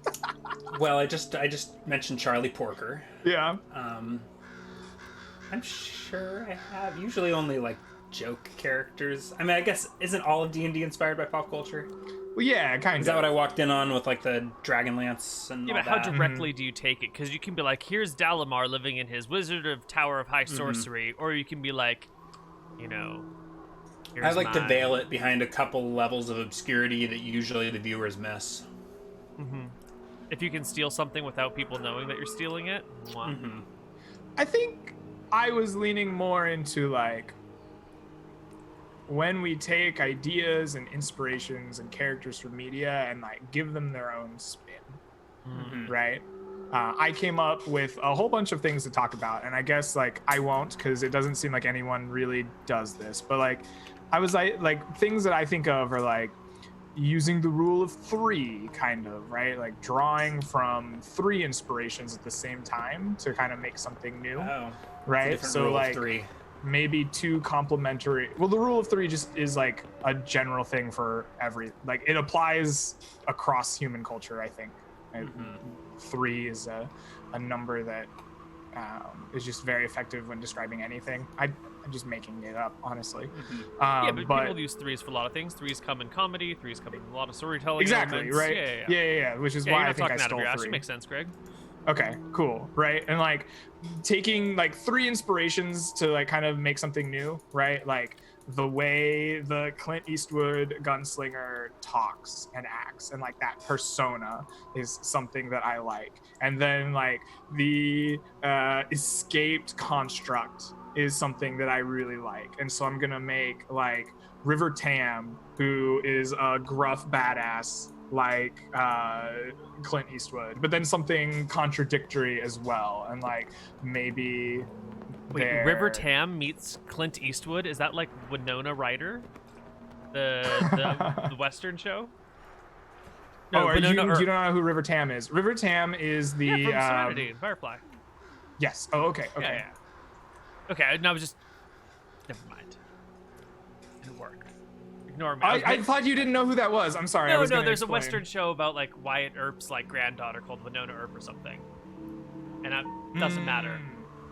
Okay, I missed out on that Western show. I'm sorry. I haven't even seen it. I just figured you would because you're from Texas, so therefore you must know all cowboy culture and lore. I must know all cowboy you must culture. Just know it all, right? It's a requirement. Yeah, Yeah, and then like a contradictory one, right, to give it a twist. I think that's a cool way. That was something that like I've done before, right?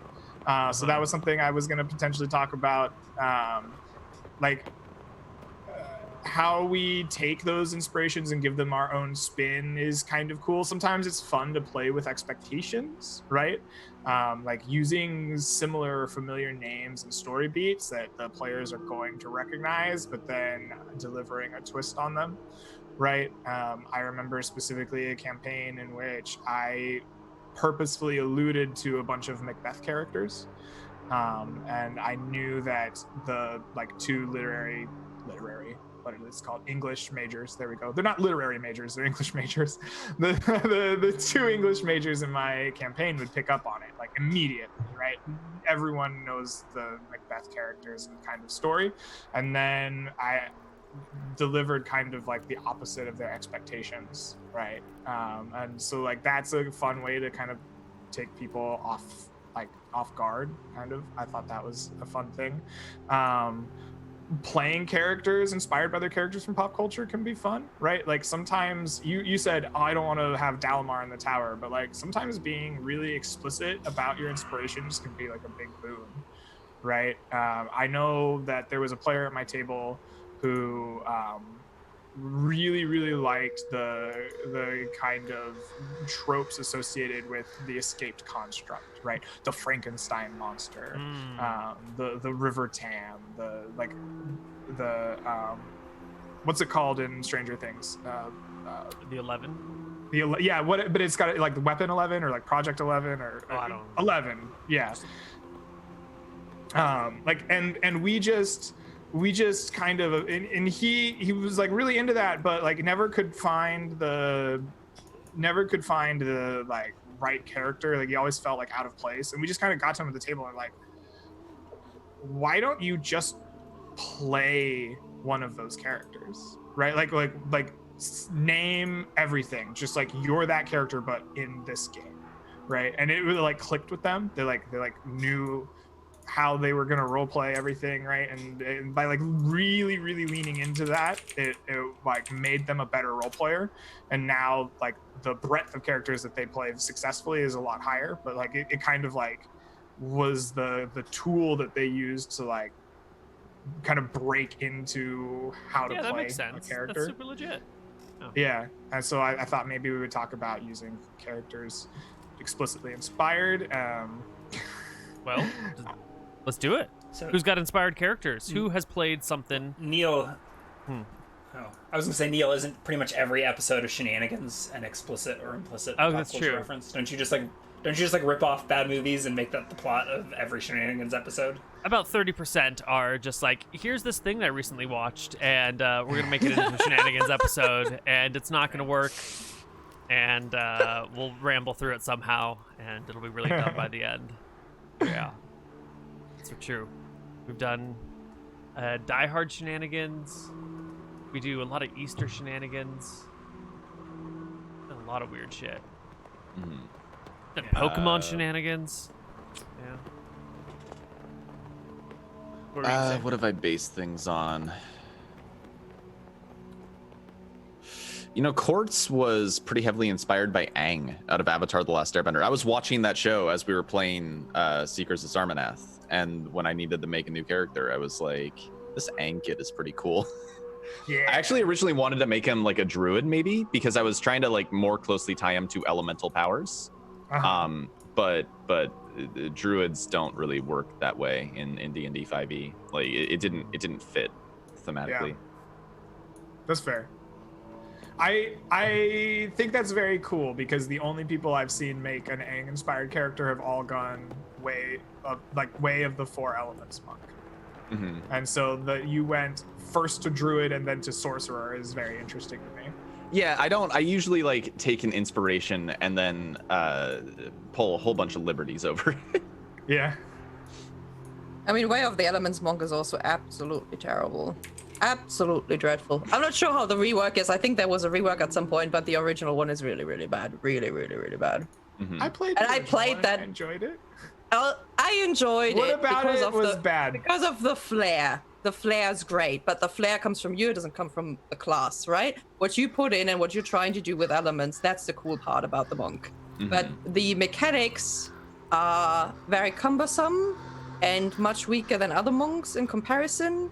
And you can feel very ineffective in combat. That's just how I felt. Like, you're like, okay, so I can use these cool things that have these cool names and that cost me this cool power, or I can punch him. And if I punch him, my success rate is going to be much higher, and I'm going to do much better than I do the way of the who, like, that's just how I felt. And I did that campaign, I think 1 or 2 years. I did a solo campaign as a halfling, way of the four, monk. So I loved the atmosphere around it, but the one, like, you could build an atmosphere without having the class. Without the mechanics in it. I just felt that was a little frustrating, but I guess I don't feel.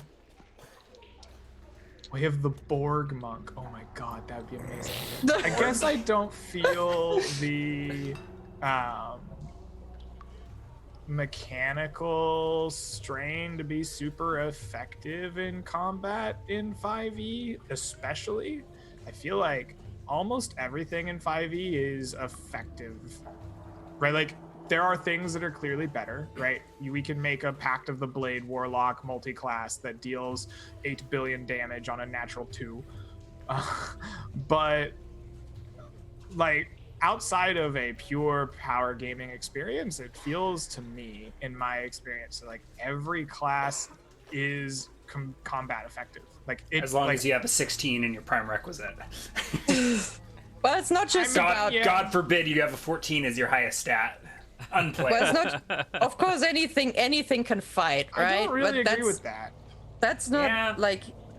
I don't think Stats that's are important in 5e. Like, they tie your hit I don't bonuses to know, them, and they obviously grow. But like, I played in Heroes Graveyard. I rolled my character 3d6 with 3d6s, I think. Mm-hmm. And I rolled for HP.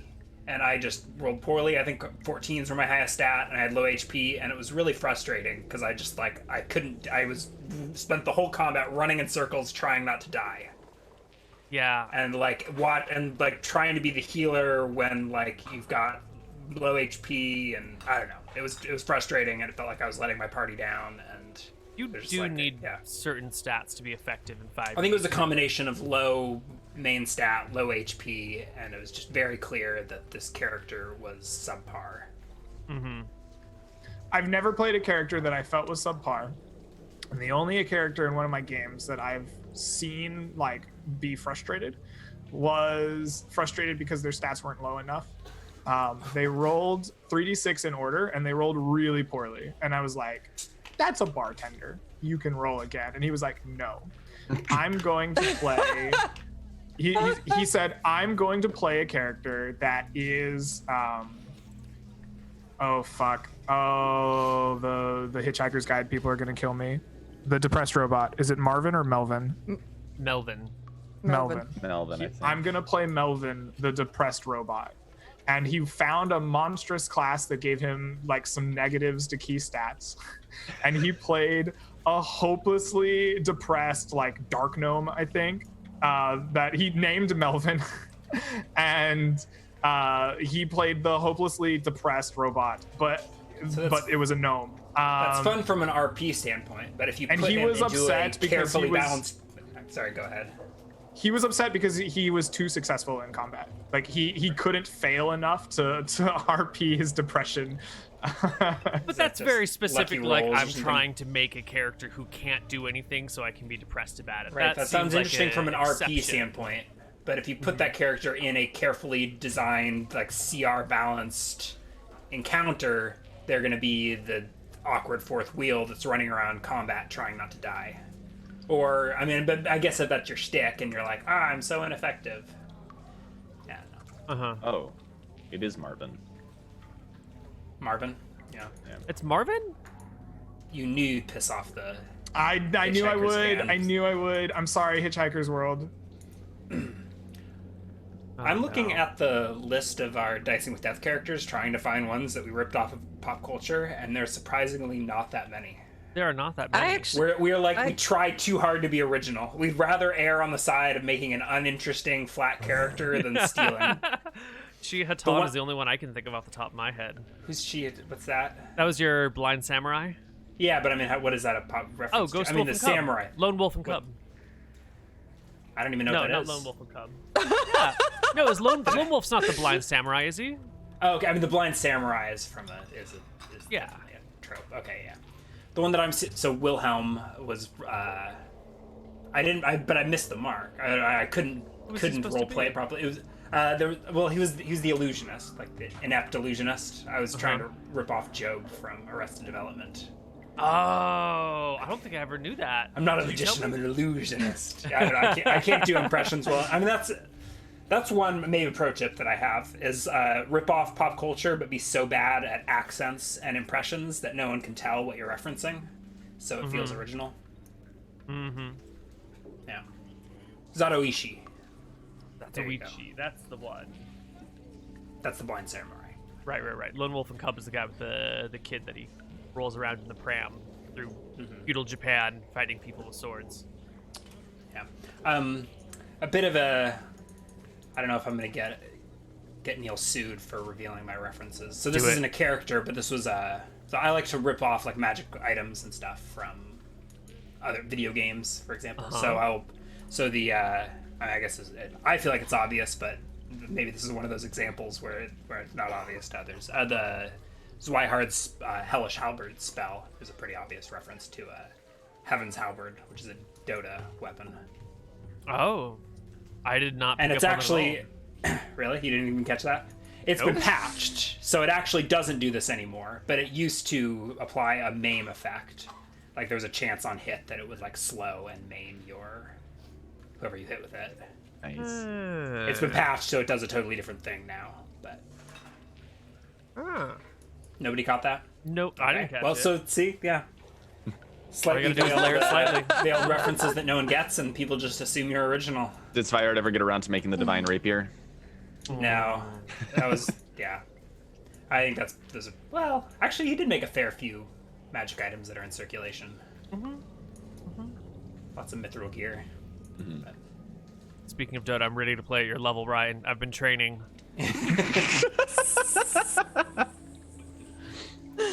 How's that been going for you, Faye? I haven't seen you play in a while. Dota. Yeah. Well,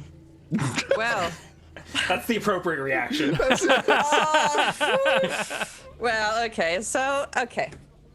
I did great in the aspect that I decided to pick Dota back up when I was insanely frustrated with it. So I give myself a pat on the back for that, because it's hard for me to pick up things once I'm frustrated with them, because I'm like, fucking hell, I can't move the fucking courier. Every time I click somewhere, it just goes all across the maps. Like, things are not, like, it's hard to move. Like, Dota for MOBA is pretty difficult to navigate in, to have your character turn at the right second and shit and dodge stuff. Like, it's hard on that one. On other games, I had a much easier time. So, I feel like I've been doing much better Dota than I ever expected. And I feel like I'm not lacking terribly behind people who've picked it up much earlier than me. But my frustration with myself when I play Dota is too high for me to take. Like, I can physically feel the salt rise in my veins where I need to take a shower after about 2 games. I'm trying to contain myself here, but if I'm telling you, this game makes me so mad at myself. This is all by design. Yeah, this is you're describing the quintessential Dota experience. Yes, I mean, I understand. I absolutely understand that, but I'm having fun for 1 game a day. That's my dose. Everything everything beyond that is is not good. So I will play like 1 game. If people are like, oh, you're up for it, and I'm not super tired, I'll play 1 game. I'll do really well. I'll be very happy with myself, and then just put it on a shelf until tomorrow. So that's my Dota experience. And I'm having a hard time because there's so much to learn with it, and I'm a very specific question asker, so if I have a question, I want to know the answer to that question. I don't need you to give me a lecture about all the 50,000 other things that surround this thing, because that's frustrating. Okay, if I'm asking you about the letter Z and you start at A, I'm gonna be like, listen, I don't have this lifetime going, just fucking so it's hard to teach me things if you're somebody who's like calm and wants to explain everything. I just need somebody who's like, just do that. So if people use things like shove items into my inventory because it's the best item I can have right now, I'm gonna get mad, because I'm like, listen, I want you to think about why I'm getting this item and when I'm getting it, and you just shoved it in there. You took this entire thought process away from me. Every time I pick up a neutral item when your character's anywhere near mine, I'm always like, I should just give it to Faye. I know it drives her up a wall. So yeah, it's very difficult. I've learned a lot, and I'm enjoying the 1 game I'm playing a day, and that's about the extent of love I have for this game. So, That seems like a healthy dose. Yeah, I think you found the good Dota life balance. Yeah, and I've done pretty well, on my I've been learning, and it was great. It's good. Okay. But apart from Dota experiences, I actually thought the entire time while you guys were talking, I don't think I have a pop culture reference. And I'm, by the way, the only one who's wearing an Andy Warhol shirt right there, so I'm at least dressed for the occasion, Greg. And I actually made Rose on Seekers, and she was the most obvious pop culture reference that I've ever made, because she's a Spriggan, and Spriggans are they where I learned from them, it was when I played Skyrim. And I have no idea why I picked it, but when I make a character, usually what I do is I want to make a character who's as normal as possible in certain aspects, because for me it is about having a normal person becoming the hero of their story. That's what's fun for me. I don't need somebody to be special when they pop out at level 1. I like them being like, my most heroic character was a paladin, human paladin, brown hair, farmer girl, right? Her name was Jazz Brown. That was her name, Jazz Brown. That was all there was to her. And she had this just fucking incredible roll luck, like of natural 20s through the roof. I think I rolled in a tournament. I rolled 5 natural 20s with her in a row down the line. Yeah, I was yelling so loud my neighbors actually told me about it the next day. So and I love when I make my characters, I love like having them be very normal people, and I love having them having like certain weaknesses, right? So I will insert a weakness in them. That's what I usually do. I try to pick something, I give them a weakness, and then from there I go into character creation, what I actually want to do. But with Rose, it was kind of different. I'm not sure if it was because it was a show, and I knew it would be on camera. I think what actually gave me the kick was when one of our other players said they were going to play a pixie. And I was like, what? You what? You know, you what? And the other dude was like, yeah, I'm going to play a Minotaur. And I was like, you guys are fucking insane. You know, I was like, what do you mean, a pixie and a Minotaur? Right? I was like, okay, listen, you know, it's already so weird. Even if I put anything strange in here, I'm not gonna be the snowflake, because we are literally the snowflake group embodiment, you know? And like, we also just have like the most normal cleric. Yes, and the most normal wizard as well. Oh, that's true. Yeah. It's like, who literally was just named by the DMs, like, just give me a name or something normal, something everybody's called. And then I gave him an impossible to pronounce, like, weird name that he couldn't use. And then he forgot, I think, the first 3 times. He's like, what's your name? He's like, oh, I can't remember. Oh, is that me? Yeah, that's me. Yeah, it was good. The best part about that is I felt it was like punishment. It was like, he didn't come up with a name, so I'm going to name him after the most powerful NPC in town. Yeah. So I felt like if you're surrounded by people who are, you know, like that make these special kind of characters, you're more inclined to be like, oh, you know, fuck it. And then I just had the idea of making a druid, but a druid that is so awkward that they don't even fit in with the other druids, you know? And I was thinking about what can you make that is a druid but that just doesn't fit in anywhere? And I was like, I want to be a tree. You know, so and then I was like, Greg, can I be a tree person? He was like, wait, do you actually want to be a tree that's alive, or do you want to be a person that looks like a tree? And I was like, I'd never thought about that. So, do I want to be a tree, or do I want to be just a person who looks like a tree? And I was like sitting there racking my brain about, you know. So, and then at some point, I just remembered that Spriggans was a thing, and I was like, Greg, I just want to be a Spriggan. I want to be like that. And he was like, oh, okay, I know what you're talking about. You know, we can figure it out. So that was my one. You wanted to be a Spriggan. You said, I want to be a tree person. And I was trying to rack my brain about what a tree person would be. I was like, okay.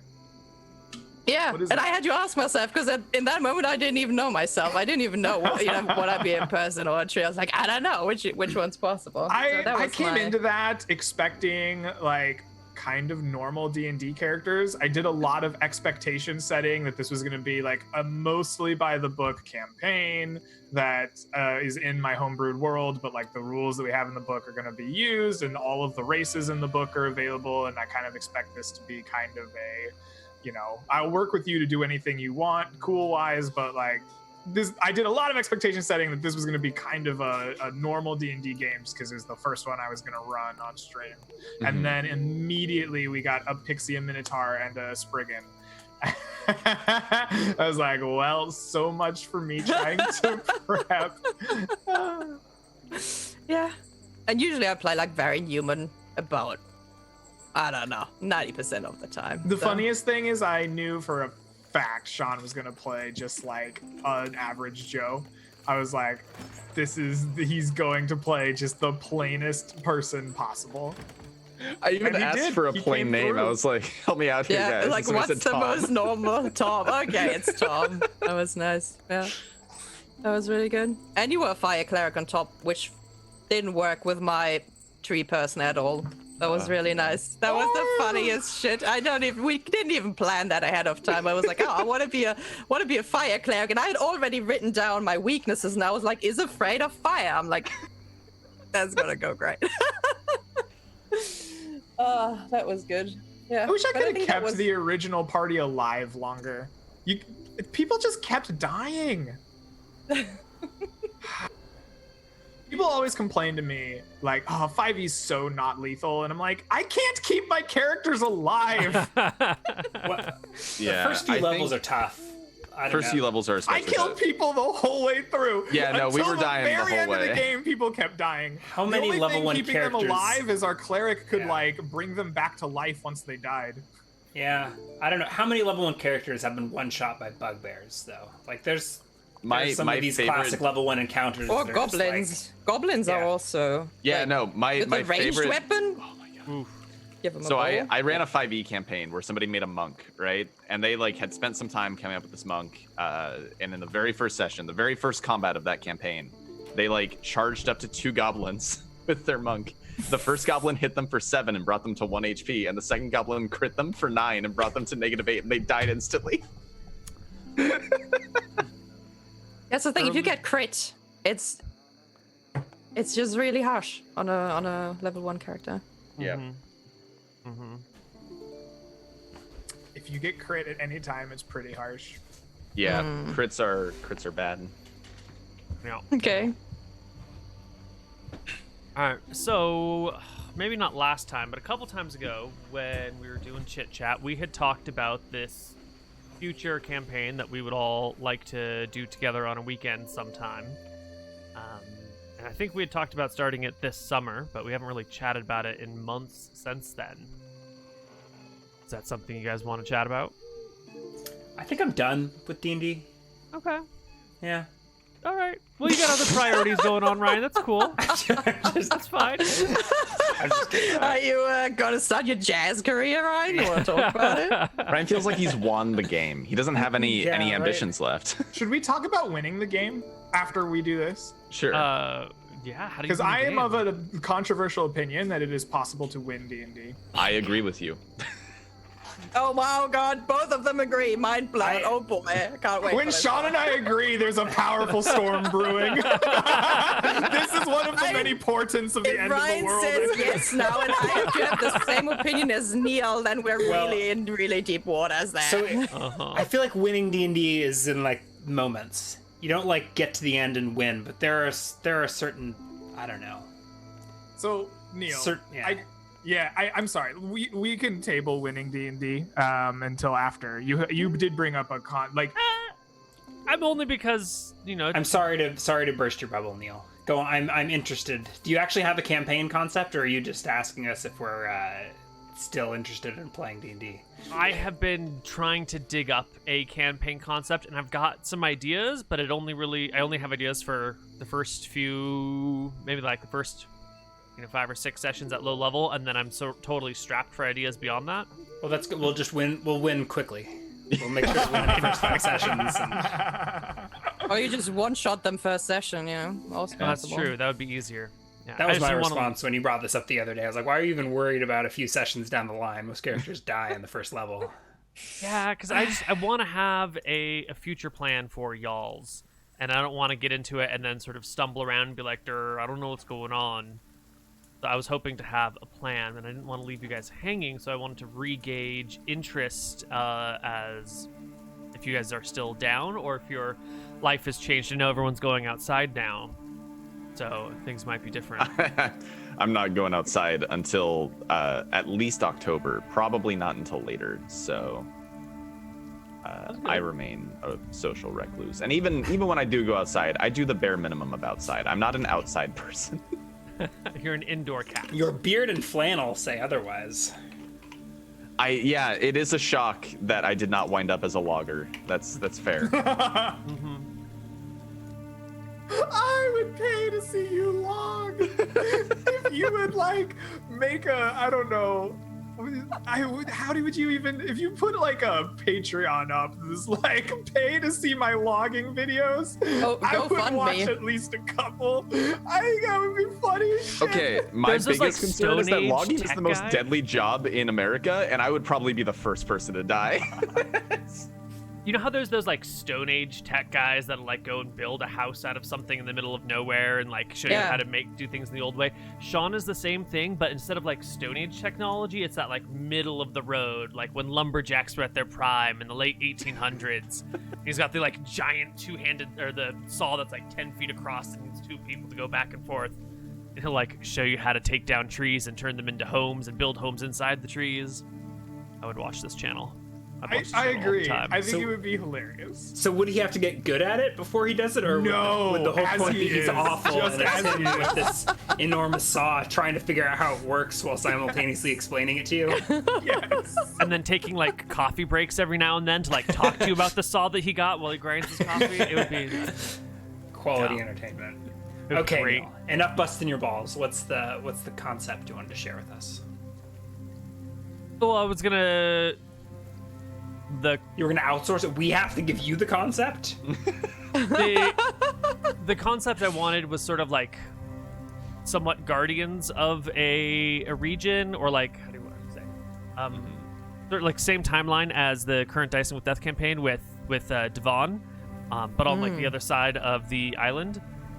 And doing something more like there's a lush valley and there's all these halflings that live in here and they've got all their little farming whatnot, and on the other end of the valley is a small market town, like a really small market town, and the players are on one end, the opposite end of the valley, sort of like set as guardians to keep the like creatures of the dark forest that are outside of the valley from coming in, and then running around and like protecting the valley and dealing with issues that come in and out, and sort of a like city-state level thing where there's not really something to conquer or be in charge of, but still having some sort of like responsibility of protecting the wee folk from the terrors of the unknown.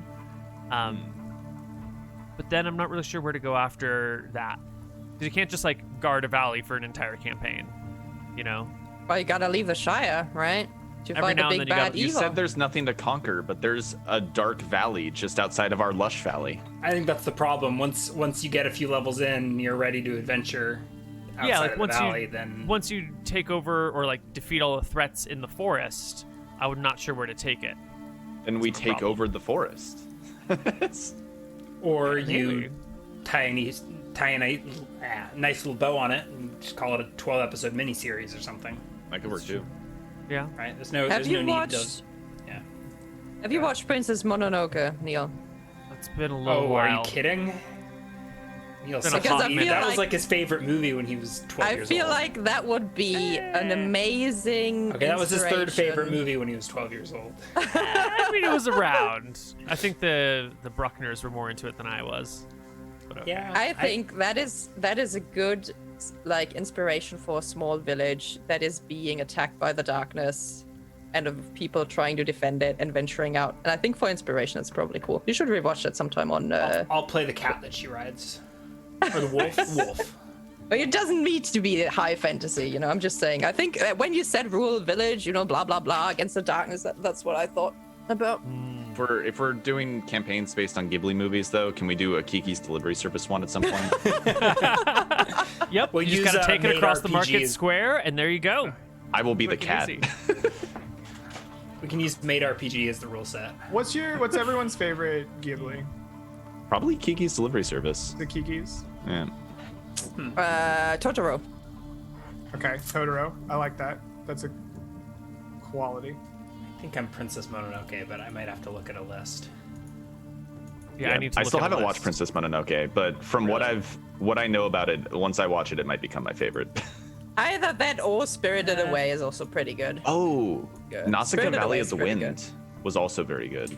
Okay. Not the grave of the fireflies though. I've Not that seen one. so few of these. I'm gonna have to go with Totoro. Yeah, It's a good one. That's some Totoro has a classic good shit. feeling. hmm All about feeling. that's one of those Nausicaa that I was, saw really young and did enjoy for a long time. I had to catch up with all of them. Like I had never watched any of those, and then somebody was like, "You gotta watch them," and they sat me down, and we watched all of them. So. Oh, that wasn't Ghibli, was it? I've only seen Totoro and Yeah. Mononoke Hime, and I think I saw Spirited Away once, maybe. Spirited. Maybe I need to watch it again. It was too weird for me when I watched it. It when it is first came out. weird. Watch it again. I had trouble with it first time. I'm not saying I'm all on board with the ending either, but like the beginning and the whole bathhouse thing is great. It's really good. I love Spirited Away. It's one of my favorites, but I'm a basic bitch. I like Princess Mononoke. I was shocked because Princess Mononoke was the first Ghibli I watched. Terrible idea. Whoever thinks that's the first Ghibli you should watch, absolutely not. Because I'm not a huge anime person. I'm a small anime person, okay? So I hadn't watched that much to that time, and I was shocked how cruel that movie was. Because I did not expect it to be that heavy, you know? So I was a little bit taken aback. I loved it at the end, nevertheless, but I was like, oh, we're watching an anime and it's gonna be... Nope. Nope. You know, you call harsh. yourself a small-time anime watcher, yet here you are having watched the deep shit, like Welcome to the NHK. Hey, that was your recommendation. I haven't finished it yet, so I'm working on it. I'm working on it. You know I'm what I giving really things a chance, appreciate? so. No one here said Ponyo. I really appreciate that all of you have good taste. I think Ponyo is better for kids. I don't know how to say it. I feel like Ponyo, you might better connect with it if you're like a kid. And the animation style is very... I'm like a young kid. childlike. Like you're not a teenager. Like you're 8. Yeah. We've got some 8-year-olds in chat. Yeah, how do you think about it? No, it's just that I felt like the animation felt very, like the drawings, it felt more childlike to me. And the whole, I feel like the connection between the two of them, maybe that's something you get better when it's like, when you're a child and it's your best friend or something like that. No, I don't know. Just an educated guess. Yeah. Has anyone else here seen Nausicaa? No. I love that one. I had to double check that it was Ghibli, and it kind of is. It was made before Ghibli was a thing, but it's generally considered a Ghibli movie. Anyways, that was just my idea for inspiration, because I felt like when you was, Right. I thought it sounded like Dota. There's a lane, and there's monsters, and there's creeps spawning at one end, and we have to stop them before they get to our ancient. Yeah, Oh my I mean, God. kind of. You need a tower to defend, though, or several ones actually. Okay, I can do this. I can do Mononoke Hime and Dota and make it into one D&D campaign. We can play that. You know what was an interesting character class that never got brought back was the Warden from 4th edition. It was like a naturey fighter tank class. That's kind of the ancient Oath Paladin, right? I mean, at least thematically, that's what they were going for when they made it. Yeah. Huh. It was what was the Defender? Was that the name of the role in 4E? I don't remember. I don't remember any of the 4E rules or roles. Yeah. It's been so long. Played the shit out of 4E though. Yeah. We had a weekly game in our house. Yeah. That always messed up the house. 4E is full of fun stuff to steal and put in other editions. Yeah. I think, honestly, I'd rather play 4E than 5E. it's about where I'm at. 4E was fun for Call what it is. Justin. I feel like it wasn't. Yeah. Yeah. Yeah. Justin was in our weekly 4E game. If this Was is the same our Justin we're DM? talking about. No, He was actually, our DM. Yeah, it is. It is. Yeah. Yeah. Charlie was our DM for a lot of it. We just used Justin's gear. Yeah. Anyway. 4E doesn't feel like D&D to me. It's like, but it feels like a fun board game. An endlessly complicated board game, but like it was more about the minis and setting up battle maps and like It's laying definitely out the kind of game where you tiles want to to play on figure a out map. the AOE Yeah. of your crazy blade spin ability. Mm-hmm. Yeah. Yeah. I mean, maybe if you also have a valley that is being encroached on by the darkness, you're trying to find a permanent way to keep the darkness away. That could either mean fighting the Right. darkness wherever it spawns, or it could mean you creating a guardian of some sort that keeps it at bay. And a way to like, so if you're worried about characters getting too powerful that they expand beyond the scope of the campaign and they suddenly start like conquering the valleys around, one way to introduce a second act that's not just like leaving your hometown and ruining the rest of your campaign setting is to like, I don't know, teleport to another zone kind of thing.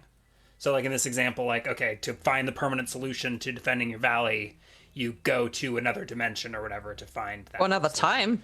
Or another time. That would or be like rad. Right, so like you go to, another plane or Time- back in I think time to... Time would be insane. But holy shit, Neal, you and your notes. You gotta pay MacTacky for this one if you're gonna do time travel. Yeah. Time travel's tough. Right, so like instead of like venturing to a few valleys over, you go to the Feywild to get the magic orb that will Oh yes. protect your village. Go there. I need more Feywilds content. Everybody like- always talks about it. Nobody ends up doing it, you know? Hey, I tried, and you guys died before you could play Dude, it for free. I was on that shit. I had the pots on my backpack. I was ready to go. I even made the speech. I was there. You can't blame me, okay? I was ready. I was ready to go. Okay. Silvers is my jam. I'm still upset that we're not doing the Minotauria campaign. What was the concept behind this? Is it just a bunch of minotaurs running around?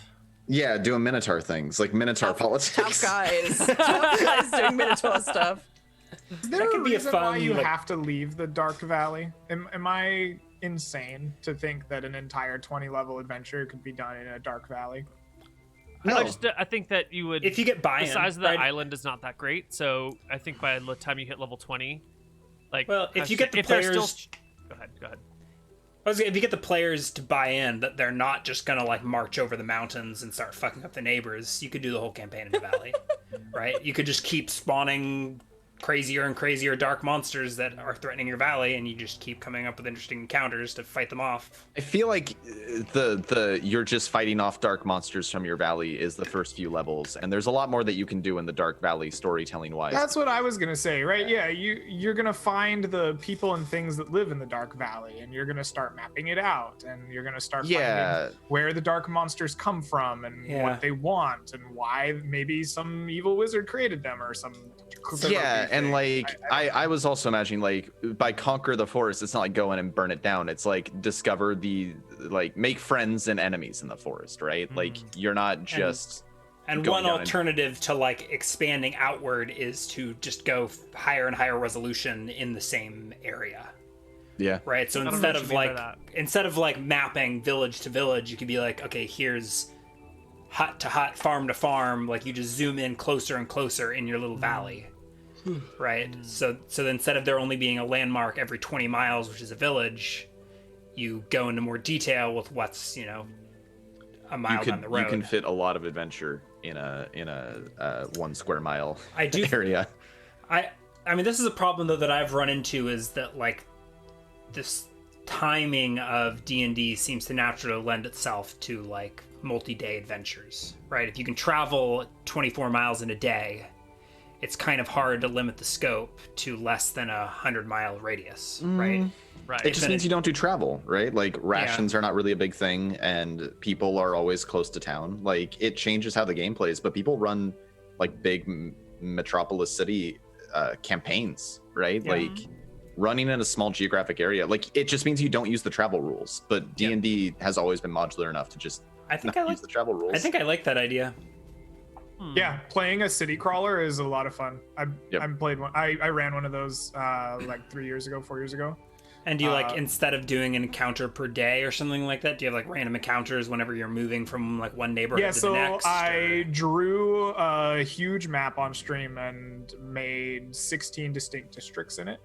And the idea is that like it was this huge mega metropolis essentially, right? And there was like storied buildings and alleyways and dark things, and you didn't necessarily know your way through every part of the city. You knew your way through like where you've been and where you are, but like if you're going to like some other district of the city, right, you had to like go through the alleys and dark ways there, and there was a chance that you would just run into like the ne'er-do-wells of the city whenever you were going and looking for something specific, right? So like if you were traveling from this place that you know of to this place that you know of, like you're going from your hideout to the like museum because you're going to meet an art collector to start, whatever it was you were doing, then you just travel there, right? You can use the main roads, you know how to get to the museum. But like if you're searching for a vendor in a part of town that you're not familiar with, right, like you're going down these alleyways and you're looking for the like cheese vendor, you have a chance of getting an encounter. Or if you're trying to find the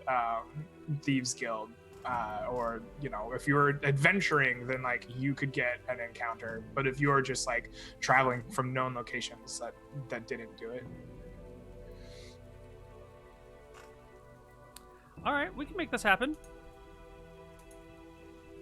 Faye, do you want to play? What? I've been sitting Excuse on this adding a 5th member to our quadro, our 4-player group, adding a 5th player to it. I know this is sort of on the spot. Do you have any interest in joining these buffoons and me on Silly Adventures?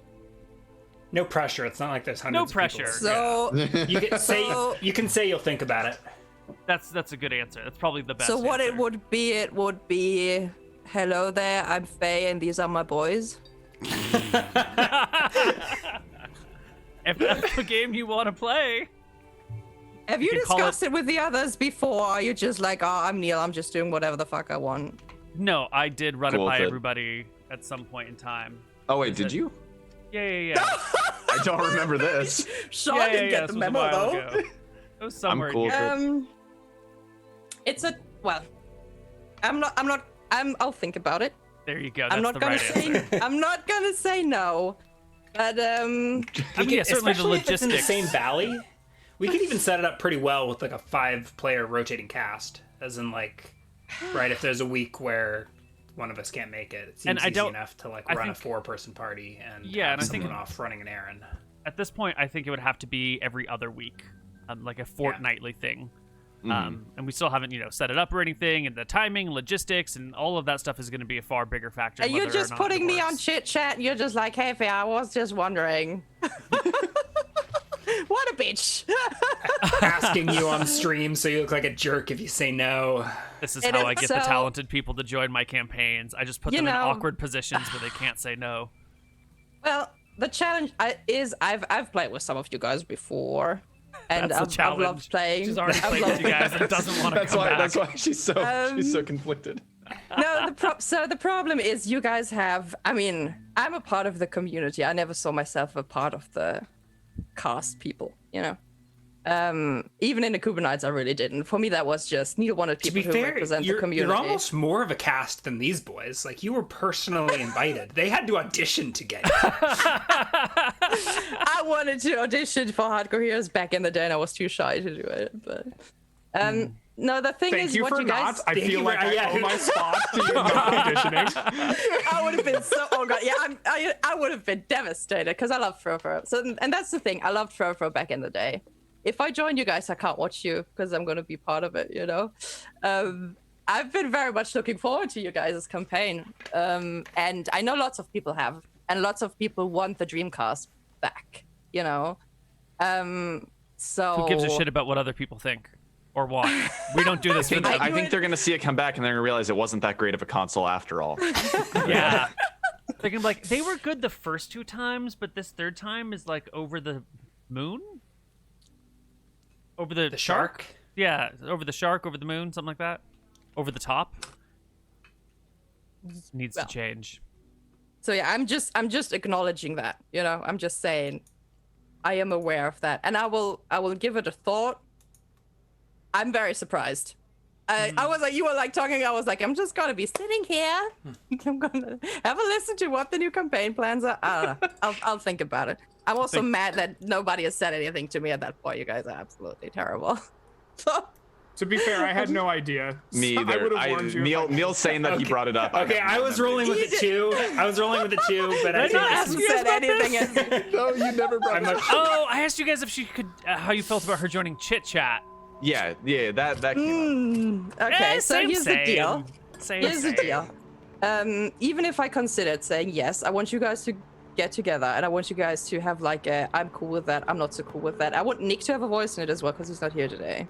Okay, because Anyone that's your feels guys'. uncomfortable by Faye, please put an X in chat and we'll just move on from the topic. Okay, guys, let's move on. I got a bunch of X's right away. This is too soon, Neal. Too soon? Okay. I don't Yes, way too soon. know. Oh God. Way too soon. Oh no. Yeah. No, I'm just, I'm a polite person. Not always, and not to everybody, but I acknowledge it. Okay, in this When case, did this I'm a politeness polite come person. into play? Play 2 Dota games with Faye, you'll realize how polite she is. And Neal, at one time you streamed a fucking HOTS game, and I was yelling at Greg what he was supposed to do, and It I was felt so great. terrible. It was the best game I ever played. I missed that. I was so upset when you stopped. I was like, no, keep yelling at me. I I'm was playing so- good I now. was so Someone who embarrassed knows what because I they're doing couldn't- is guiding me. I didn't know we were live, and I was like, Greg, you gotta stop it. You gotta move your ass over here. We're gonna kill these guys. Go like, okay, I'm on it. And then like after 15 minutes, I realized that we were fucking live, and I was so embarrassed. I loved it though. That was the best. I have never played a game of HOTS as well as I played that game. You Oh my God. I was competent. And then I asked you to do it. You're like, no. I'm like, oh. I'm only not shy if my friends are around. So. So can we get any more details on campaign stuff now? Yeah, so are we similar all, Are we all timeline. playing halflings? No. I'm Similar down. timeline No. as I can do a Devon. voice. I can do halfling voices. No worries. Fine. That's the only way you're getting Faye, Neal, is if it's a halfling-only campaign. You heard it here. Ooh, we'll have to think about it now. What about one halfling, Neal? What about one halfling? That's fine. Just a little that's fine. halfling. Just a little bit of halfling. That's fine. We What can about a do- half Oh, I halfling just party? realized you made a Bregor reference. Oh, I've been churning that over in my head for like 8 minutes. I was like, this feels familiar. What? Okay. What? Hi, I'm These are the Bregor, and these boys. are my boys. Yeah. She was. It just took me a minute. It got there. I'm very flattered that you guys laughed anyways, but nice, thank I you. thought it was just funny. I had See, forgotten this all is about when I'm Gregor. trying pop culture references, that's where they go. Nowhere. It took a minute. I knew it was familiar. I had to think. Sorry, that's been on my mind since she said it. Okay. Okay, cool. So we've got Okay. some stuff in the works. Then we have a tentative plan. At least 3 people who are interested in playing in it. Maybe 2 more. Um, I don't know if I can can play you Taylor tease it? Swift Claw anymore though, because Greg has claimed that name. Yeah, well, Gray can play Tay-Tay, and it'll be great. I can't play Tay-Tay for more than a one shot. It was fun, but like everyone would hate me. Like I can't be the hated person. Okay, that's fair. Can you tease any more about the setting or the feel? Yeah. Let's Themes. see. Well, this is the problem, is that I've been like struggling to come up with the things that I would really like to do. I just have like a map and a valley, and I'm like, there's a valley. What's And the it needs valley like? defending. Is it like a lush jungle? No. It's so we it's surrounded by primitive tall mountains villagers? on either side. The top end of the valley is where the market town is, and there's like a river that runs down through the valley. The bottom of the valley opens out into the big dark forest where there's like orcs and ogres and shit. And that's it. That's what I've got. And are we villagers? Are we ogres? Your Oh my people defending the valley. That's all I got. This is I am running into the problem of blockage. So is if the I were issue. running this campaign, this is what I would do. Can we? Yeah, Greg, can you just run this campaign for us instead? I Sounds like you've got a have, better vision. I have been very interested in running a campaign for Neal and like the crew. I thought that would be a lot of fun, but I've Ooh. never been able to like convince myself that I'm a good enough producer of content that would be something I would be willing to pitch. Well, you just make Neal produce it for you, and you do. Yeah, and then you The just do thing, the okay, so I talked about this in Discord with somebody because they were bringing up like finances and like the amount of time required for a campaign. And the thing that came up is like, why don't we have a campaign where like Neal produces, right, for a quality cast that he approves of and stuff in his world, a la the like JP model, right? Because it requires less effort from Neal. He can focus on other things, but it still keeps it going. And I came to the conclusion that I don't think that that's on brand for Neal's channel. I'm really just like speaking out of like place here, so Neal can squash me at any moment. But speak your piece. Yeah. But I kind of consider that to be off-brand, right? Like if I were to run a show in Arcadia, for example, right? Like that wouldn't be a Neal thing. You wouldn't give the keys to his world to somebody else, right? The appeal of Neal's show is that he's created this interconnected world and worlds, right? Where all of his shows interconnect with each other and interact with each other. The things you learn about and the things that happen in one show impact another show. And right, right. Yeah. You don't want to give someone else the keys to that car. Giving someone else the keys that just like isn't on brand. And if you gave me the keys to a show that like wasn't that world, like that's not what his audience wants, right? So I don't think that that's a thing that makes sense. And that's the conclusion I came to independently of any like knowledge of Neal's thoughts at all. And so I shared them with everyone on his channel. So now it's that. Yeah, but I think you're fairly right. I think that's what I like to do with my world, and I wouldn't want to hand the keys over to someone else. But that doesn't mean I wouldn't want to play in a Greg campaign. Yeah. We did the Demons run though where Ryan was running. That's right. true, but and that was a single battle. Yeah. You know? But it was still pretty good. I mean, doesn't Ryan run half the Dicing with Death campaigns? But they're all in my own world. But I was about to say, like, you have periodically, especially initially, been like, yeah, sure, you can run your Dicing. We can run our Dicing with Death on one of my maps. And I've always resisted. I always been like, that would feel weird to try and play something in your world. Mm-hmm. Which is why I feel comfortable, bring that up to you, is because you and I know each other so well and have such, I trust you to make the right decision. And if you're like, this is too weird, then, that's perfect. I don't know.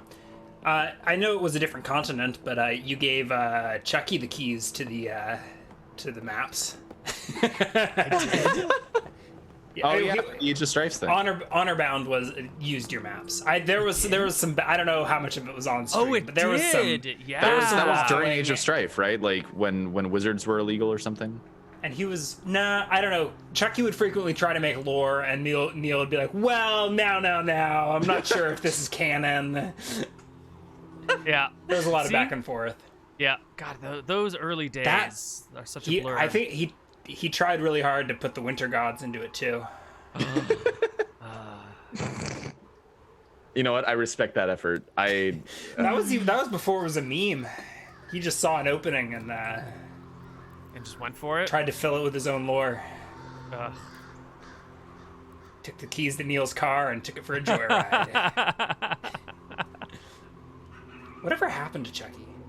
He had to go to school, and he tried to run like this complicated D&D world while he was going to school and running some sort of club at his school, and he just took on far too much, I think. Yeah. So he cut back on the D&D, and then he graduated, and now he's working on a master's program, I think. Nice. I think. He might be getting a master's in, like, filmmaking or language. I think it was playing D&D with Rob not too long ago. I think they were on a Discord server having, like, a huge D&D world where groups were playing together. I'm not sure if that's still an up-to-date thing. I don't care too much, but I think Rob said he DM'd there for Chucky. Yeah. Last time I talked to him. Cool. One day I'm going to find a genie in a bottle, and I'm going to ask for Rob's wit. Oh. Yeah. Rob is in. Or I'm going to find a mad scientist and capture Rob, and then like have the mad scientist extract his wit and give it to me. I don't know. Ooh, no, you can't do that, because then you wouldn't have Rob wit in Rob anymore, right? It would just be extracted into Greg. Yeah, that's true. Yeah, the genie sounds way better. Then we can have wait. The mad scientist might be able to clone the wit, though, right? There we go. Yes. I'll take there that. We go. Yeah. That's better. I think as per the clone spell, though, doesn't the clone try to hunt down and murder the original? That just adds flavor, right? That just adds flavor to the lore. Flavor, yeah, right. Rob and Greg trying to kill each other. Robin I'd watch that. I'd watch that. Well, Is that a wait, campaign? though, I would watch You're gonna that. get Rob's wits, so. Oh, that's true. That's true. Maybe I would stand a chance. Assassin Part 2. Assassins. How about that? That's good. I like it. Just Rob and Greg playing a two-headed ogre running around trying to kill stuff. I would do that. Not what I had I in mind, think but playing sure. Cho'Gall would actually be really entertaining. Mm-hmm. I think if Matt Berger's listening, like he and I need to do a shenanigans at some point as Cho'Gall Oh yeah, that will be good. Oh, that sounds great. in honor of our Hots Cho'Gallness. Mm-hmm. Can you play? Wait, in Cho'Gall and Hots, is it a 2-player character? Yeah, it's a 2-player character. One person plays like the legs and has a set of abilities, and one person plays the like magic caster and has a set of abilities. So like I am terrible at knowing where to go and moving in MOBAs because I've never really played them, right? Like I've never really learned the game. And so Matt would play the like leg portion of it and he would move us and he would like make sure we were in the right places, and I would just spam balls of death upon everyone and everything around me. It was great. We usually died a lot and were horrible, but there were certain times where we went like top lane. We just broke the whole top lane down on a single map, like by ourselves, like pushed through the very end. It was amazing. There were some good moments. Oh, he already did it with McTacky. Oh. Fish memory Erickson over Oh here. my Did God. you run a 2-headed ogre and forget about it? Maybe, look, so much shit happens in shenanigans that, like, it happens and it just falls right out of my brain within an hour. I'm sure. I don't remember them being a two-headed ogre, but it's definitely happened.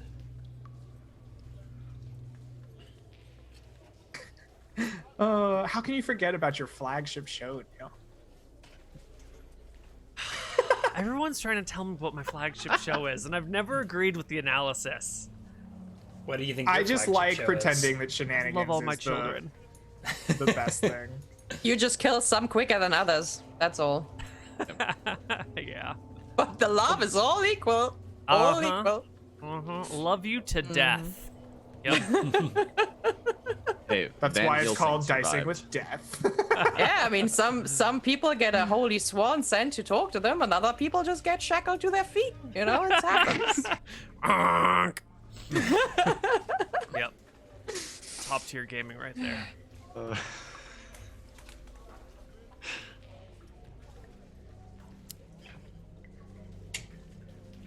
What were you gonna do, Greg? You were talking about what you would do if you were running the game. Oh yeah. Oh yeah. Greg's better ideas that I can just steal and use for the session.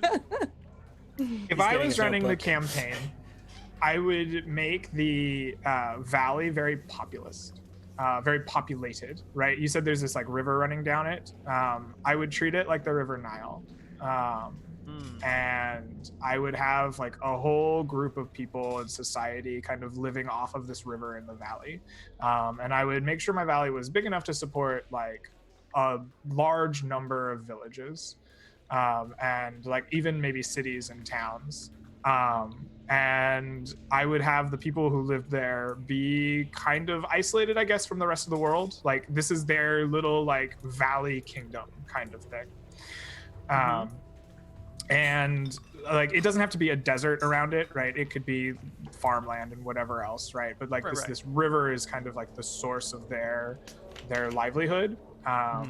And your player characters would not necessarily be like chosen guardians, right? But they're the most capable people in this area, right? Or they're the craziest people in this area, I guess is also important as a note as well.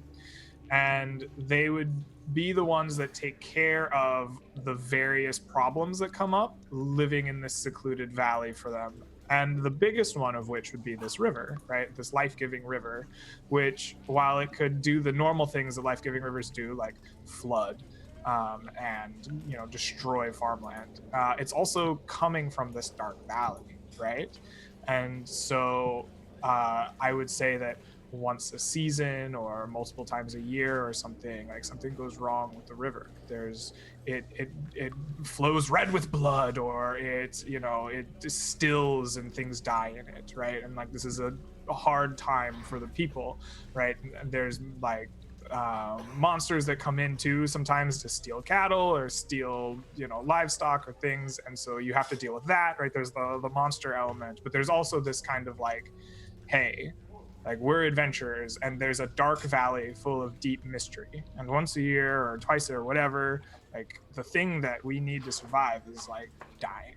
And so we protect the villagers when like problems arise, but then there's also this impetus to like seek out the mysteries of the dark forest. And as you go deeper and deeper into the forest, I would find, yeah, there's monsters, yeah, there's traps, but there's like something else at play. I would have some kind of magic or some kind of deep forgotten technology, or like a society that lived in the dark forest that's since fallen, maybe, and you can find the secrets there. Like your flavor is what it is. And as the adventurers go deeper, it's less we're fighting ogres and then we're fighting orcs and then we're fighting hydras and all of those things can exist in your dark valley 100%, and those will be fun set pieces. But the larger driving meta story for me would be finding the weird people that still live in the dark forest and their culture, and the clues leading you to whatever, like for me it would probably be a fallen society that once had the entire like area beyond the dark forest and the valley and everything else under its rule, and in a way like the people fell, right? They tried to hold on to power too long in the natural age that they're supposed to end. They prolonged unnaturally, and they either could have done it through, if you wanted to go more science fiction, like I love the like sci-fi elements that can sometimes be like, we traded in technology that we didn't understand or was like too far, like we didn't know the consequences would be, right? Mm-hmm. And like the result of that technology is now kind of akin to magic to these people that are discovering it now, right? But that's what like the source of the ills of the river, and probably why some of the monsters as we got closer and closer became less orcs and hydras and trolls and more like weird and esoteric and these gibbering mouthers and strange things as you got there.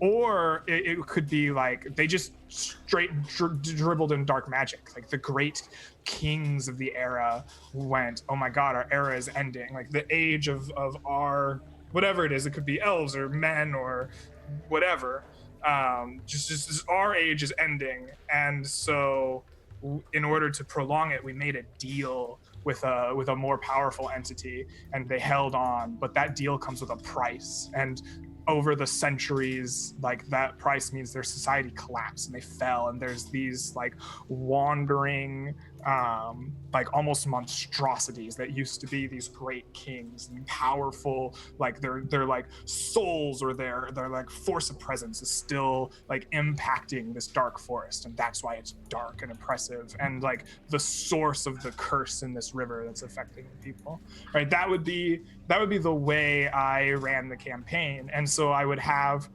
kind of like the first few levels being like, we're doing good things, we're protecting the villages, we're learning all the NPCs and important politics of the area, we're like doing favors for them, we're stopping the incursions from the like kind of lesser goblins and orcs out of the dark forest. And then we're kind of like progressing deeper into this, and we're like, okay, like the river's killing people, right? Like it's turned dark on us, and now we're going to progress in the dark forest, we're going to figure out why, right? This has been happening for years, like now we're taking under this quest. And then we would find like strange ruins and the people, like there's people. To me, the dark forest isn't uninhabited by like non-monsters. Like I would find like people there. Yeah, we would find like tribes that never came out of the dark forest, and they're kind of different, and we see them, and we see maybe it's just orcs and they're more people like, but I don't know.